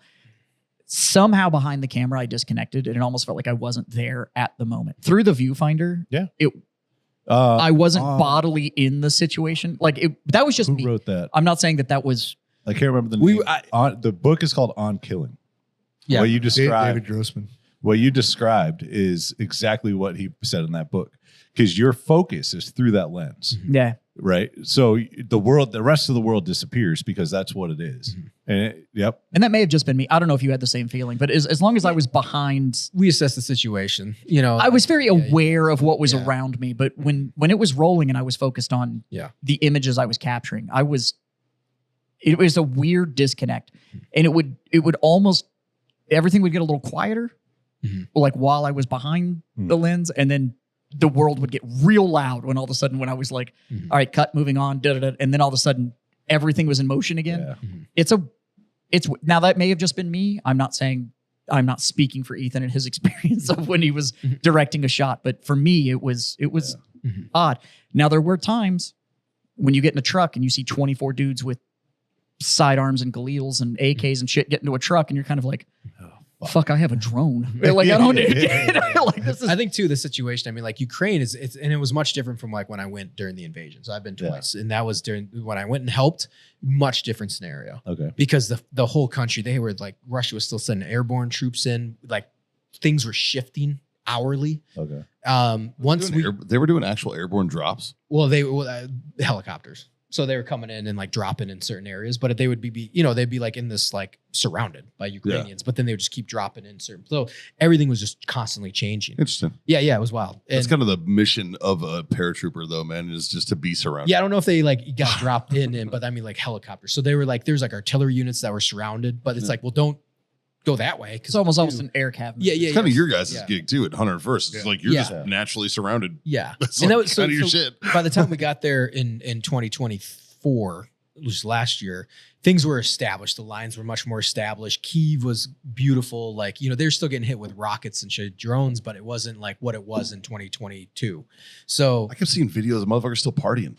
Yeah, dude, Still having a good time. Kyiv is like, Kyiv was great. Like, Kyiv was gorgeous. It was beautiful. Plus, Eastern Europeans love to party. Yeah, True. And it was like, fuck yeah, dude. And it was wild. Let's go to Bratislava for 30 cents. It was insane. Yeah, and the cost of living is like it's a quarter here. So like now, amazing. But we do run a podcast, and you are a great guest. You have a little bit of chest salad. Are we allowed to? Are you willing to talk about it? Yeah. We got about 30 more minutes. So what's time we got to get out of here first before we get down the rabbit hole? Tell me about your cool Silver Star shit. So, I mean, we've got him, but like I have to ask. I know. I mean, on this side of the table, we got what? 1, 2, 3, 4 V's and a Silver Star. My V's an RCOM guy. No, it's great. Mine's a Navy Com and a Bronze Star, only because it got upgraded, dude. Like that's good shit, man. Now, from an AAM guy, and nobody gets that unless you're in the military. As an AAM guy, you do have some shiny chest salad. Yes, I do. I have a Silver Star, Purple Heart Silver Star. And we've got you, and we run a podcast too. So I know, this is going to go out on your channels, and I'm sure your users have all. But our people, have you told your story on your channel? Not on my channel. He's not as shitty at dodgeball as me, but he's trying. He's working on it. I would love to hear about it. I mean, you flew all the way to Texas to host your show remote because we can smoke here. Yeah. That is my favorite. This is your smoking ever. And it wasn't because it's like, it might be cost prohibitive to bring everybody up. I knew I liked it when he I'm said, going there. I want to smoke cigars. I think it's dope you brought your dad. Yeah. He was that's cool as shit. Can I come too? I was like, absolutely. Fuck yeah, you can bring him up. Come on, We man. had lunch before the show, and he was literally explaining, like, I wanted to be able to smoke cigars on the show while I talk to you guys. It's easier just to do it in your studio than it is to mine. So we flew down here from Minnesota. Yeah. When John told me you were flying out for one day, I was like, what a thug. But since we also have a podcast, from an AAM guy, I love hearing. I had one guy in the military when I was in. They got put in for a Silver Star. It got downgraded to a Bronze Star because it was during the whole Spearhead. He was 25th ID, walked in, so they just viewed it as like it was. Yeah. He was supposed to do it. Yeah. Plus, he was an E5, so he wasn't going to get it. Based. So you have a Silver Star. So let's talk about the shittiest day in your career. Okay. Because every time I hear things like I have a Silver Star, the MOH guys that I've met and stuff like that, and it's just like you don't get those unless the day absolutely fucking sucked. Yeah. So, every Medal of Honor day, I text Clint Romashot. I'm always like, "Happy worst day of your life, biatch." Silver Stars aren't too far behind. I would love to know. And obviously, only. Yeah. I'm not trying to make you tell whatever you want to. I'm not trying to make you go to this super dark place, but I just hit me with the citation piece. Like, I get it. Yeah. How did we get there? Yeah, and for the long form, because I have done long form detail, and like what you had asked before, that I've talked to the black. That was actually the first time I talked publicly. Because I just never did, and there's only twice, which was Black Rifle, and that was like the second part of the episode. We did a 2-parter, and then the American Veterans Center, they had heard and they're like, hey, can we fly you out for the gala? We'll capture, because they capture all sorts of stories, but they were starting to do more GWAT, and I was like, yeah, sounds good, So I did a long form there, about 45 minutes, and so you can go find both of those if you want to hear the long YouTube, format thing. Yeah. I'm not trying to take you to like the super dark place and let's relive everything, but totally get it. Yeah, you fucking earned it. So let's shout you out about it. Thank you. It was my third deployment in Afghanistan. I was attached to 10th Special Forces Group, and it was attached. Not Special Forces, nor MARSOC. People always you guys weren't at MARSOC, lunch, but so very specific. You were in the Marines yet. Yeah, Marines. Yeah. So this is my third deployment, volunteered. And what rank were you at this point? Corporal.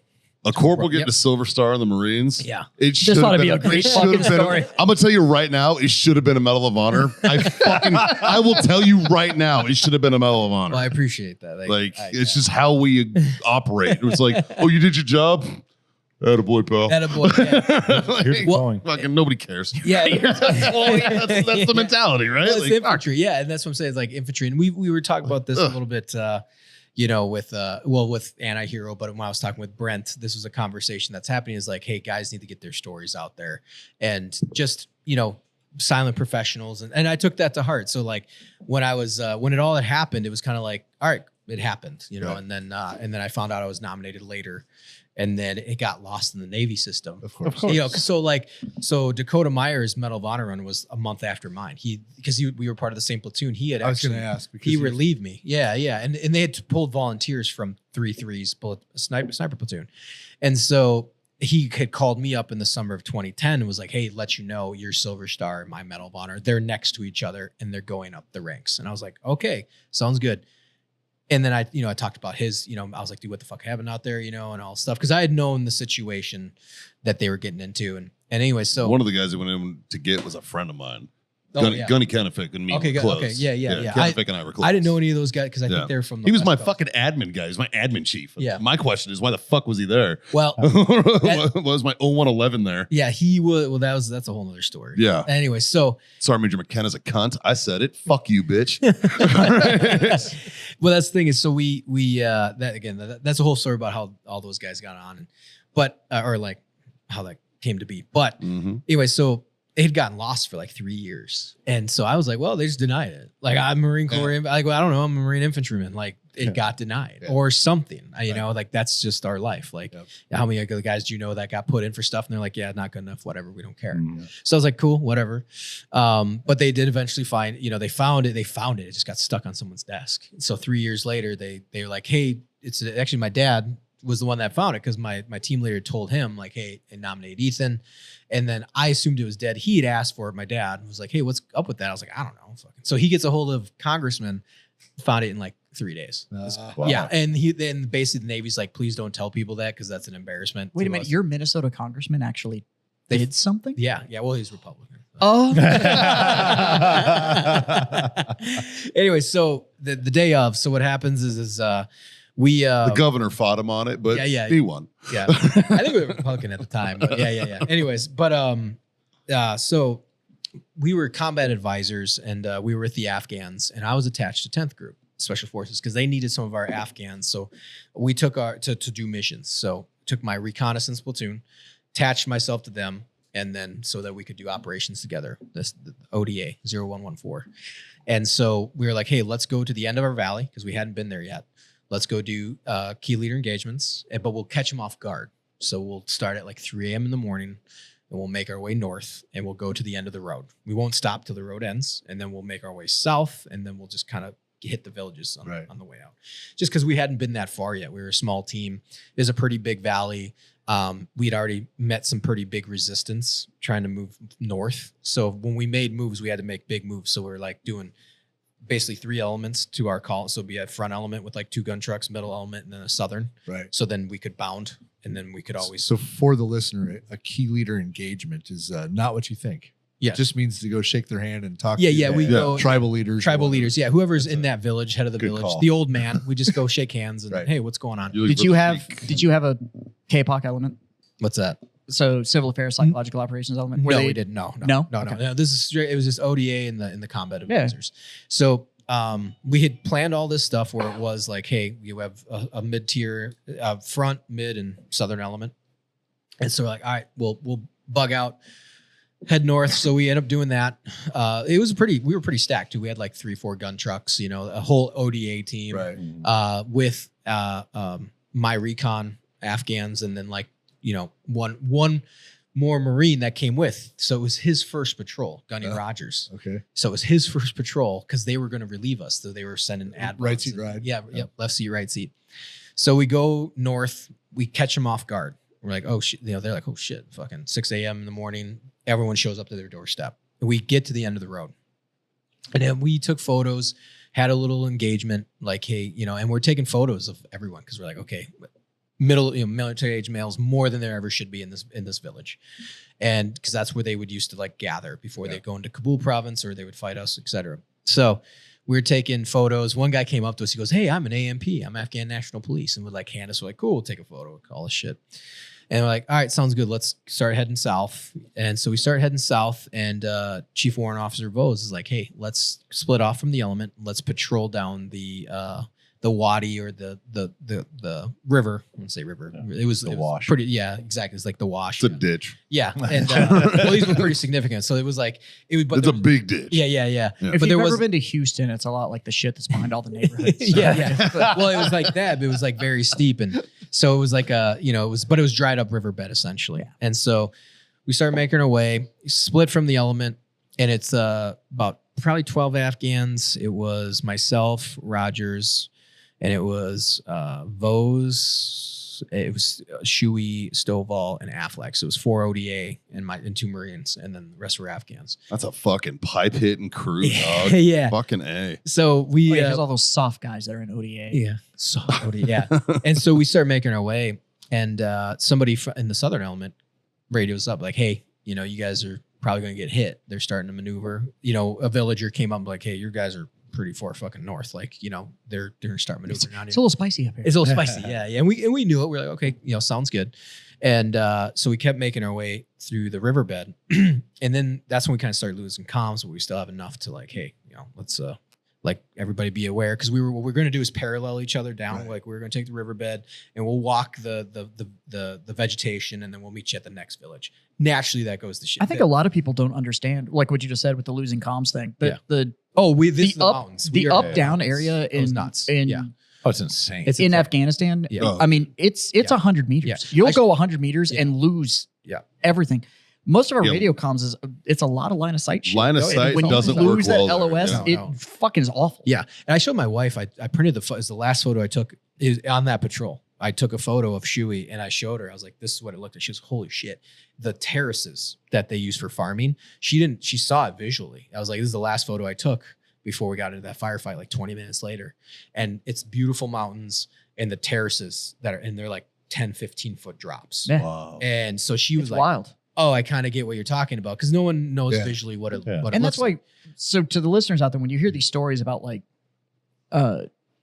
cross valley fighting and all that kind of stuff, that's what he's talking about. Yeah. These terraces that existed, they were hard points, and you could literally fight from these. I mean, there's a and reason every invading force since Alexander the Great has had a problem with Afghanistan. Yeah. And it's especially the north. Yeah. It's terrible. Yeah. Visibility is awful. Communication is awful. Even with all the tech that we have, it's quite arguably really the hardest place to fight in the world. Yeah. Oh yeah. And like in mountain warfare. So so we're moving down, and we lose comms and we lose line of sight naturally, because they're on vehicles heading south. We're walking through riverbeds, And so, but we did get the last word, like, hey, be aware, you guys are probably going to get hit. I'm like, okay, sounds good. So I tell my Afghans that.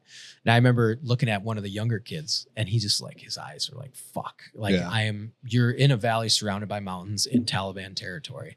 He knows this. And he's just like, oh my God. So I told him, I was like, the flip down switch for those that can visually see was like, hey, flip your AK to semi-auto or auto, full auto, whatever you want to do, but to get ready for a fight. And so we do that, prepare our guys, and then we start maneuvering down the riverbed. And my buddy Shuey, he's leading the patrol. He goes, hey man, come over here. I was like, hey, he's like, looks at me, and I take a knee. We're all kind of aware of what the situation in the canopy. I have photos of like other areas that I could kind of give like a good representation. We're in this riverbed, but then the canopy, it's like 20, 30 foot high, sides, or, I won't say mountain sides, but, we're down in this riverbed, and then the canopy just absolutely envelops. And so we're next to this tree in the riverbed, and it's all dried up. So I kind of walk over to him and kind of get about 10 feet away from him. He's like, hey man, do you hear that? You hear that? And I'm like, and I pause for a minute. And that's when I heard the Alak Akbar, just, Alak Akbar. And then fucking all hell breaks loose. So they had set up an ambush on us, and they were shooting down into us, but the canopy was thick enough. They knew where we were, but not pinpoint. Oh, okay. So immediately we get hit with machine guns, ambush. The tree next to me, splinters, and that's why you wear eye pro. But that was the first time I got wounded. I took shrapnel all up in near my eye, but not in my eyeball. I had cuts all around my face, all this other shit. I had my iPro like on my helmet. Yeah. And so that's the first time I got wounded in that firefight. We immediately exchanged fire, going back and forth, push them back, all this other stuff. Stovall gets hit in the leg through and through, good to go. So, but I go run over and patch him up. We're still taking fire. I go and patch him up. It's one of those funny, kind of the little details. It's funny is like I get all excited, and I'm like, because I have a med bag. We got trained up really well on medical on TCCC. So I bust out my K-bar, and I'm about to like rip his pant leg open. And he just goes, stop, because the K-bar is like new, and those things are fucking sharp. Yeah. Like, So I'll do more damage. I gave these guys all one for Christmas. Oh my I was God. like, if It cuts you're bait. gonna get a It's- K-bar, yeah, you need to get one from a Marine. That's Yeah, what yeah. I told him. It Yeah. cut you like, Fuck, I didn't get one. yeah. Yeah, you did. No, I did not. Oh, I have it at home then. You have a K-bar.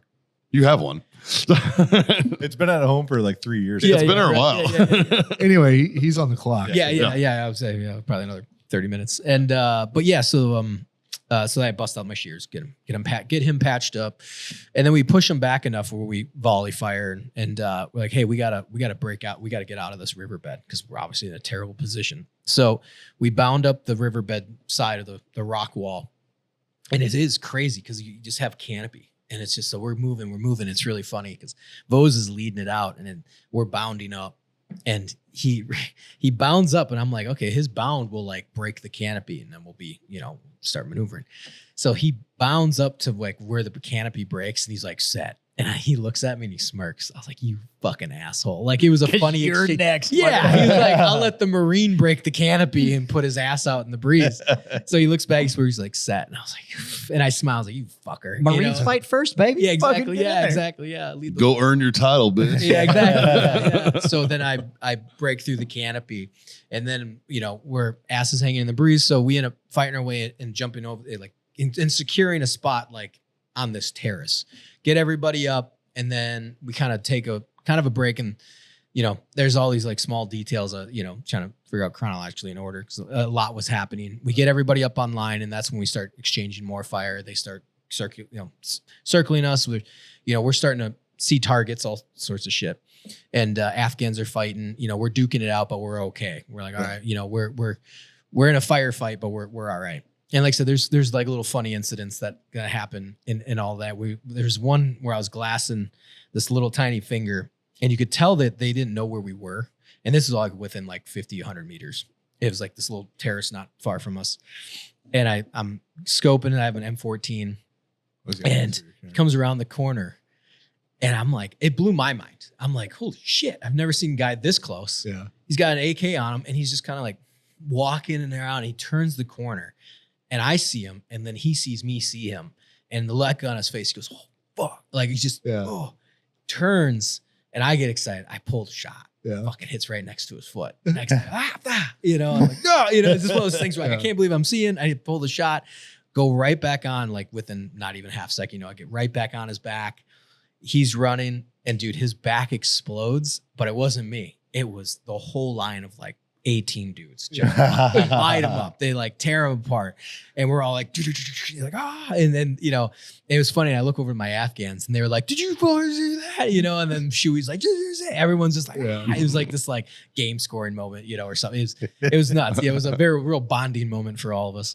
Anyway, so that was kind of one of those things that I remember in my mind distinctly happening, and and so. We're still exchanging fire, but I'm like, hey, I'm going to go head over to the west side.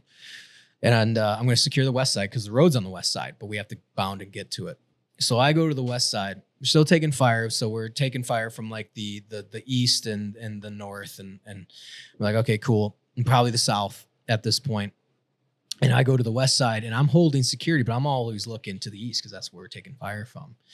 And that's when I got hit with a machine gun. Like I thought it was lights out. Like I just remember the wall exploding, and in my mind I thought it was an RPG. Like I thought I got hit with an RPG and I'm dead. Well, boom, it hits, sparks, black, and then the next thing I know, I'm running. Like I'm up, I'm running, and I'm like calculating everything in my head in like nanoseconds. Like my arm's on fire, my neck is on fire.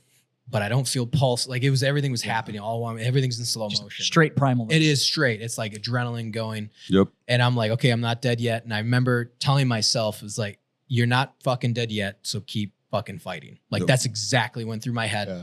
And I'm running across this next to this rock wall, and the rounds are just kicking up everywhere. And I'm calculating the running path and then the height of the wall. Because if I stop and I try to go and I miss, they're going to fucking light me up. So I got to the point where I'm running. I see my Afghan. And he was one of the dudes I trained, one of the Dragonov shooters. And he's just looking at me. He's like, come on. Come here. He's like, come to me, you know? And I'm It's looking like, you got it, baby. Yeah, he's like, yeah, I'm running. And he's just, his eyes are like, what the fuck? And like, and Probably look like a fucking movie, man. it was wild because like, See, this is why they thought Americans were bulletproof. Yeah, it's like, and like rounds are just kicking up, and so I run and I jump over the rock wall, and I'm firing with my M14. Now we're surrounded. Now we are getting hit from, and at the same point, this is when the other guys were getting hit even harder too. So now we're surrounded, northeast, south, and west. We're getting hit from all sides. We're completely surrounded. And then I check, like, hey, am I bleeding out? Like, checking my stuff. Like, I'm not. And even when I go to the rock wall, I'm giving return fire, and I have an M14, which I'm like, oh fuck, like I wish I had my M4 203 now, because now I'm burning through ammo. And so I get, kind of get coordinated. I see Gunny Rogers, and I was like, fuck, I think he's dead. He's face down in this terrace that we're on. And I'm like, fuck, he's dead. I have to go get him. Like, I can't leave him behind. Like, he's dead. I have to drag his body out of there and make sure they don't take his body. Because I was like, we're surrounded. Like, they're coming for us, And so I call out to him, nothing. Like, fuck. Call him one more. Yeah, call him again, nothing. I'm like, fuck, one more time, and I'm going to jump this rock wall, and I'm going to have to coordinate with my Afghans for cover fire so I can drag his body back. And I call for him, and he answers. And I don't know if he was playing dead or what, but he was like, sees me, I'm down. Yeah. And it's like, dude, because we were taking fire, and he's just kind of like laying there. And I shouted out to him, I was like, hey man, I'm going to give you cover fire, count of 3. Like, and I need you to start fucking moving. And he's like, Roger, And so I counted and count down and just started laying hate into the, basically there's these buildings that were overseeing us. So they have complete advantage. And he starts running. They start shooting at him. I'm shooting back, giving him cover fire. He's doing the zigzag. He jumps onto the rock wall, but he's kind of an older, bigger dude. So I like grabbed his belt, and then I'm firing with one M14 in one hand and then pulling him over the rock wall with the other and getting him fucking over. Rambo. Dude, it was wild. And he's just like, oh shit. And come to find out later, because I didn't know who he was, because he was like a new guy, and we were having issues with a lot of admin Marines coming on these deployments, and they had no business being there. Weird. Yeah. And so but come to find out later, I had met up with him a few months later. I went back as a contractor and actually linked up with everybody I had been with, because I got back in the country so quick. So me and him did like an after action a few months later and just talked for like hours. Yeah. Super solid dude, had done like 7 deployments. Crusty old Marine Corps gunny, like great dude. But at the time I didn't know that. Yeah. Like I was, so I was looking at him. My comm got ripped out of my back, like, because I thought I'd be high speed like the SF guys and throw my M-biter on my fucking the back of my plate, and it completely ripped out my antenna. My radio's done. It's gone. So I was like, great. Now I have no comms. Worst case scenario. And now, I looked at him. I'm like, hey, are you good? He's like, yeah, good. And I was like, hey, check me, because I was like, and he's like, you're good to go. And that's when I hear man down from like across the way, and I'm like, how bad is it? I start screaming back, like, how bad is it? Because I'm like, we're surrounded, like, what's going on? And I just it's like pretty blood curdling scream, like man, like screaming, just, and I'm like, okay, I got a med kit, I gotta go check out the situation. So I talked to Gunny. I was like, hey, can you hold this side, hold the west side? Here's my Afghans, keep trained, make sure, we're good to go. You have to hold this side, like hold. He's like, yeah, we're good. I was like, okay, cool.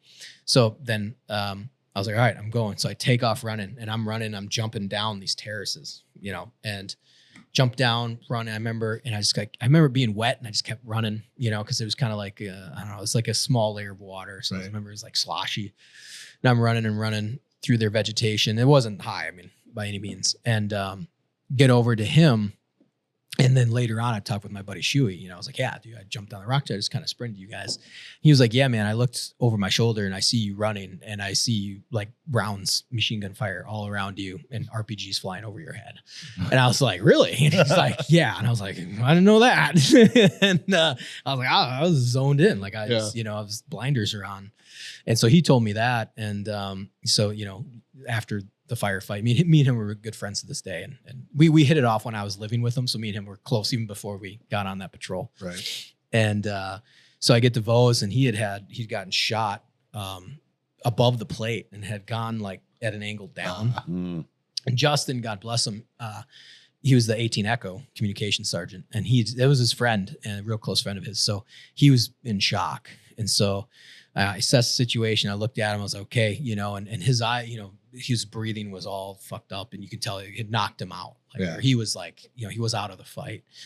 And I was like, okay, assessing the situation. He's in a panic, Justin. So I grabbed Justin. You got to give him a task. Like any firefights, you guys know, it's like give someone a task. Yep. You can't just, give them something to do. You got to zero in. Yeah, exactly. So I was like, hey, I said, you're our comms guy. I was like, get the comms up. I was like, my comms are down. So get our comms up. Get us out here. Get us out here alive. I was like, you got to, get the comms up, get us alive, get the word out, get us a bird. He's like, okay. So give him a task. And then this is a corporal fucking barking orders to fucking, that's this is where the term strategic corporal came into play. Shit like this. Yeah. I think when people ask me that, they're like, you're a corporal when you do this. I was like, yes, but I was also like, this was my third deployment. I'm at my 23rd month of combat. Right. I've been a quasi sniper team leader. Like they were grooming me to do that, grooming me to be a sniper chief scout as well. And that's one of the things in the Marine Corps we do, man, is we instill that leadership very, very early. Yeah. And this whole deployment, I had been spearheading NATO ISAF operations. Like I had already built con ops. Like I knew all this stuff. We'd have been trained really well. We just been enough time on ground, my experience. So like for me, it was just like, get in there, do the job, get it done. Yep. And so, I always say, I think for me, it was like my apex of like knowledge and experience all hit on that day. Right. And because everything felt natural. Like I felt every move I made, it felt correct. Right. Every shot I took, I felt like I hit. Every move I made, it was the right move. That's it. Just, even in slow-mo or just like I knew exactly what to do. So you get your guy on comms. Yep. You get him on comms. And then Vos is bleeding. Like he's got a sucking chest wound. So I start working on him, but he's like exposed on this like lip of a ridge. So I jump over the rock wall to where they are. So let's kind of back up a little bit. So I jump over. I'm like, holy shit, these guys we're fucking exposed. So I'm talk to Affleck, give him a task. And then I look down at Vos and I'm like, okay, I got to get working on him. And then I look up and it's like, we're fucking, everyone sees us. Like me and him. I was like, this is the worst place to fuck. Because if you have a great view, and so do they. And so we're getting shot at, and I can feel the overpressure of the rounds just going all around us. Like I can feel it. It's just getting so. But I was like, I got to work on him. So I'm taking off his gear, putting on sucking chest wound, and at the same time, I'm taking my F-14. I'm firing back and forth, and then at a certain point, they're closing in on us, and then I end up going down to my pistol just to I'm holding this sucking chest wound, and then I'm taking that out, and guys are getting within about 15, 20 meters, and I'm just firing back and forth, just keeping them like cover fire, just keep them fucking, volley, whatever. It's a pistol, but it's still rounds going down range. It's all still suppression. Still suppression, exactly. Like just keep going, keep firing. Fucking 9mm still hurt, man. Yeah, exactly. Yeah. So I haven't met anybody that's been shot that cares what the caliber is. Yeah, exactly. Yeah. So it's just back and forth, and I'm using, like my M14's next to me, but I'm also like, because I'm working on him, that just came down like pistols just working. I'm looking at his M4. I'm like, am I going to have to use that? Because I'm starting to run out of ammo. And then, so working on him, going back and forth. So I'm holding the sucking chest wound, got my pistol out, using that, going back and forth. I get him better. Like he actually, I patch him up and I can see the eyes start coming back. He's he's starting to come back. I'm like, oh fuck, he's going to make it. Like we can make it. Like we can make this happen. And then everything just starts lighting up again. And then Stovall comes up and he starts working on him. So like the 18 Delta, he had a saw. So I'm like, cool. We starts working on him and I take his saw and I start laying hate everywhere we need to lay hate. And then it's like, hey, we need, which is a smart idea. He's like, we need to get him over this rock wall so we can get some cover. So like, yep. So I put him on the rock wall And then we start working on him again. And even in that moments before Stovall came up, like I knew they were trying to grab his body. That's why they're getting so close to us. Right. So that was my determination at that point, was just like, all right, if I'm going to die, I'm going to fucking die right here with him, but you're not going to take his body. Like that's the whole time was like, you can't let him take his body. That's what they're trying to do. Yep. They're trying to get his body. So that whole time just duking it out to make sure they don't get him. And if they get me in the process, then they get me in the process, but he's not dying alone. So Stovall gets back up, gets to us. We're like, okay, cool. Get a little more reinforcement, get him over the rock wall. Then we start working on him. Then it's all hell's breaking loose. And I'm exchanging fire with the saw. My buddies, Shuey again later tells me, he's like, hey man, we were like 10 meters from you. We're throwing grenades. So grenades are getting thrown. They're trying to close in on the position. And then, and I remember working on, so going back and forth, and I'm working on Vos. And I remember looking up and I'm like, I see 2 Taliban like running up onto this hill that clearly shoots right down to us. Right. And they're maneuvering up. It's like everything's calculating. Like, yep, they're running up to a machine gun position. Like I see going up this hill. Because a lot of it's recognition of like, that's what I do. Exactly. Yeah, Like, yeah. I know what they're doing. Yeah. And so I look up, I see that for a split second. And I just remember thinking to myself, like, well, this is going to be a long fucking day. And at that moment, it's like out of a movie, like 2, I think 55 millimeter rockets, whatever on the Kiowas, just fucking screaming, dude. And they light these dudes up, just fucking explode them. And then a 50 cal gun run. And I was like, holy shit. And I look up and then this Kiowas, they're swinging in. They're just It's the best feeling in the world. It was isn't amazing. I was like, oh my It God. turns out superior firepower is still superior. It's superior. And then I was just like, it just lit it, started lighting everybody up. But we're still under fire. We're still surrounded. They're going Winchester. Everything's going wild. So, but that's where we at least got some backup. And I was like, oh, okay, great. And Vos is starting to fade again. So I'm like, fuck, we need to get him out of here. And then they start the southern element and all of them are making their way up. They finally make it back up to us. They get to us. I hand off basically the medical stuff to my corpsman. I'm like, hey man, you gotta start working on them. I need to coordinate basically a cover fire for the birds because the birds are going to be coming in. So I get everybody rounded up, all the extra guns in the fight. And I was like, hey, we need to give cover fire. Otherwise this bird is going to get fucking shot down. And if that gets shot down, we're all fucked. And they're like, okay, Roger, got it. So I placed everybody, showed them where we're taking fire from. Bird comes in and I said, on my count, cover fire. So first bird comes in because we knew they were going to head fake. So the first one comes in, head fakes, helps draw fire. Second one comes in. I give the command, hey, start laying hate in all those positions. They did. We give cover fire to the bird. That bird lands with like no room to land in this terrace. They land it and they run Vos in, and my buddy Shuey was running him in because I was holding the cordon and doing the cover fire. And he said one of the operators, whatever they were, that obviously they go in with the medical birds, Right. He said that dude jumped out because as he was running Vos. This was a Kiowa? No, this is the Blackhawk. Oh, so this is the Blackhawk coming in. Yeah. So the Blackhawk medevac comes in, and they're running Vos up. And he looked at the guy jumping out of the Blackhawk, that security or whatever for him. And he said he jumped out. He looked at his face and he went, "Holy fuck!" and just like took his M4 and just started lighting everything up as Shuey's like running Vos into the bird, get him into the bird. That guy jumps back in. They get the bird out, good to go. And then that's when we're like gathered up all our shit and the firefight was still going on, but they were more engaging the center and the southern elements. And then, got my Afghans put together and we're like, all right, we got to patrol back to the road and through the buildings. They cleared it. And so we, make our way back. Me and Shuey, the last ones off the X. And fucking, we get back and they're like, they look at me, they're like, what the fuck? And I was like, yeah, it was pretty wild. And, dude, I'm telling you, every heroic action, when you actually break it down, it starts by an accident. Yeah. Like you don't mean to do it. And then you're just like, fuck. Well, and almost all of the that you talk to are just the ones that like in the moment, that was just my job. Yeah. Yeah. Like nobody's trying to be awesome. There's, It's there's just not a really an job. alternative of what to do. Yeah. All yeah. you did was what needed to be done in the moment. Yeah. And like I said, to everybody that was around me, they did their job. They did a great job and they would have done the same thing. Sure. And, But you did your fucking job. Mhm. And that's, Yeah. So ready in true filmmaker fashion, I'll bring it all the way around. Mhm. That's the definition of resiliency. Coming around. Yeah. So we have a Circular. tradition here on our show, and I know this is kind of a collab show. Into the Breach, Mhm. Ethan, he's a hell of a host. He's obviously a hell of a storyteller. Sure. Go check him out. For those of you that only watch the show and finding out who we are, We love you. Yeah, go But, subscribe to Come Freedom check Friends. us Yeah. out. come check us out. But we couldn't thank you for having. But we have a tradition here on this show where at the end of the show, we raise a glass. And I know you've been doing the zero sugar, but can we tempt you with a little drop Absolutely, before 100%. you get out of here? Especially some GMO. Absolutely. 100%. We just do a little raise our glass and just say thanks for being our freedom friend. Absolutely. Right? Like that's Yeah. really what Thanks it's for about, having me man. on. And Thanks for coming on my show. Yeah, anytime, pal. it was an absolute. I didn't know you fucking 4 hours ago. So, but it's been an absolute pleasure. Absolute pleasure. Thank So, you. Cheers, thank you to all boys. you boys for Thank being you our guys. freedom friends. You guys are awesome. Thank you so much. Cheers, boys. I know you a lot better now. Right? You've been an absolute pleasure, and thanks for having us on your show. Thanks Hey, for coming on my show. I would have smashed before. I'll still smash. Thank you.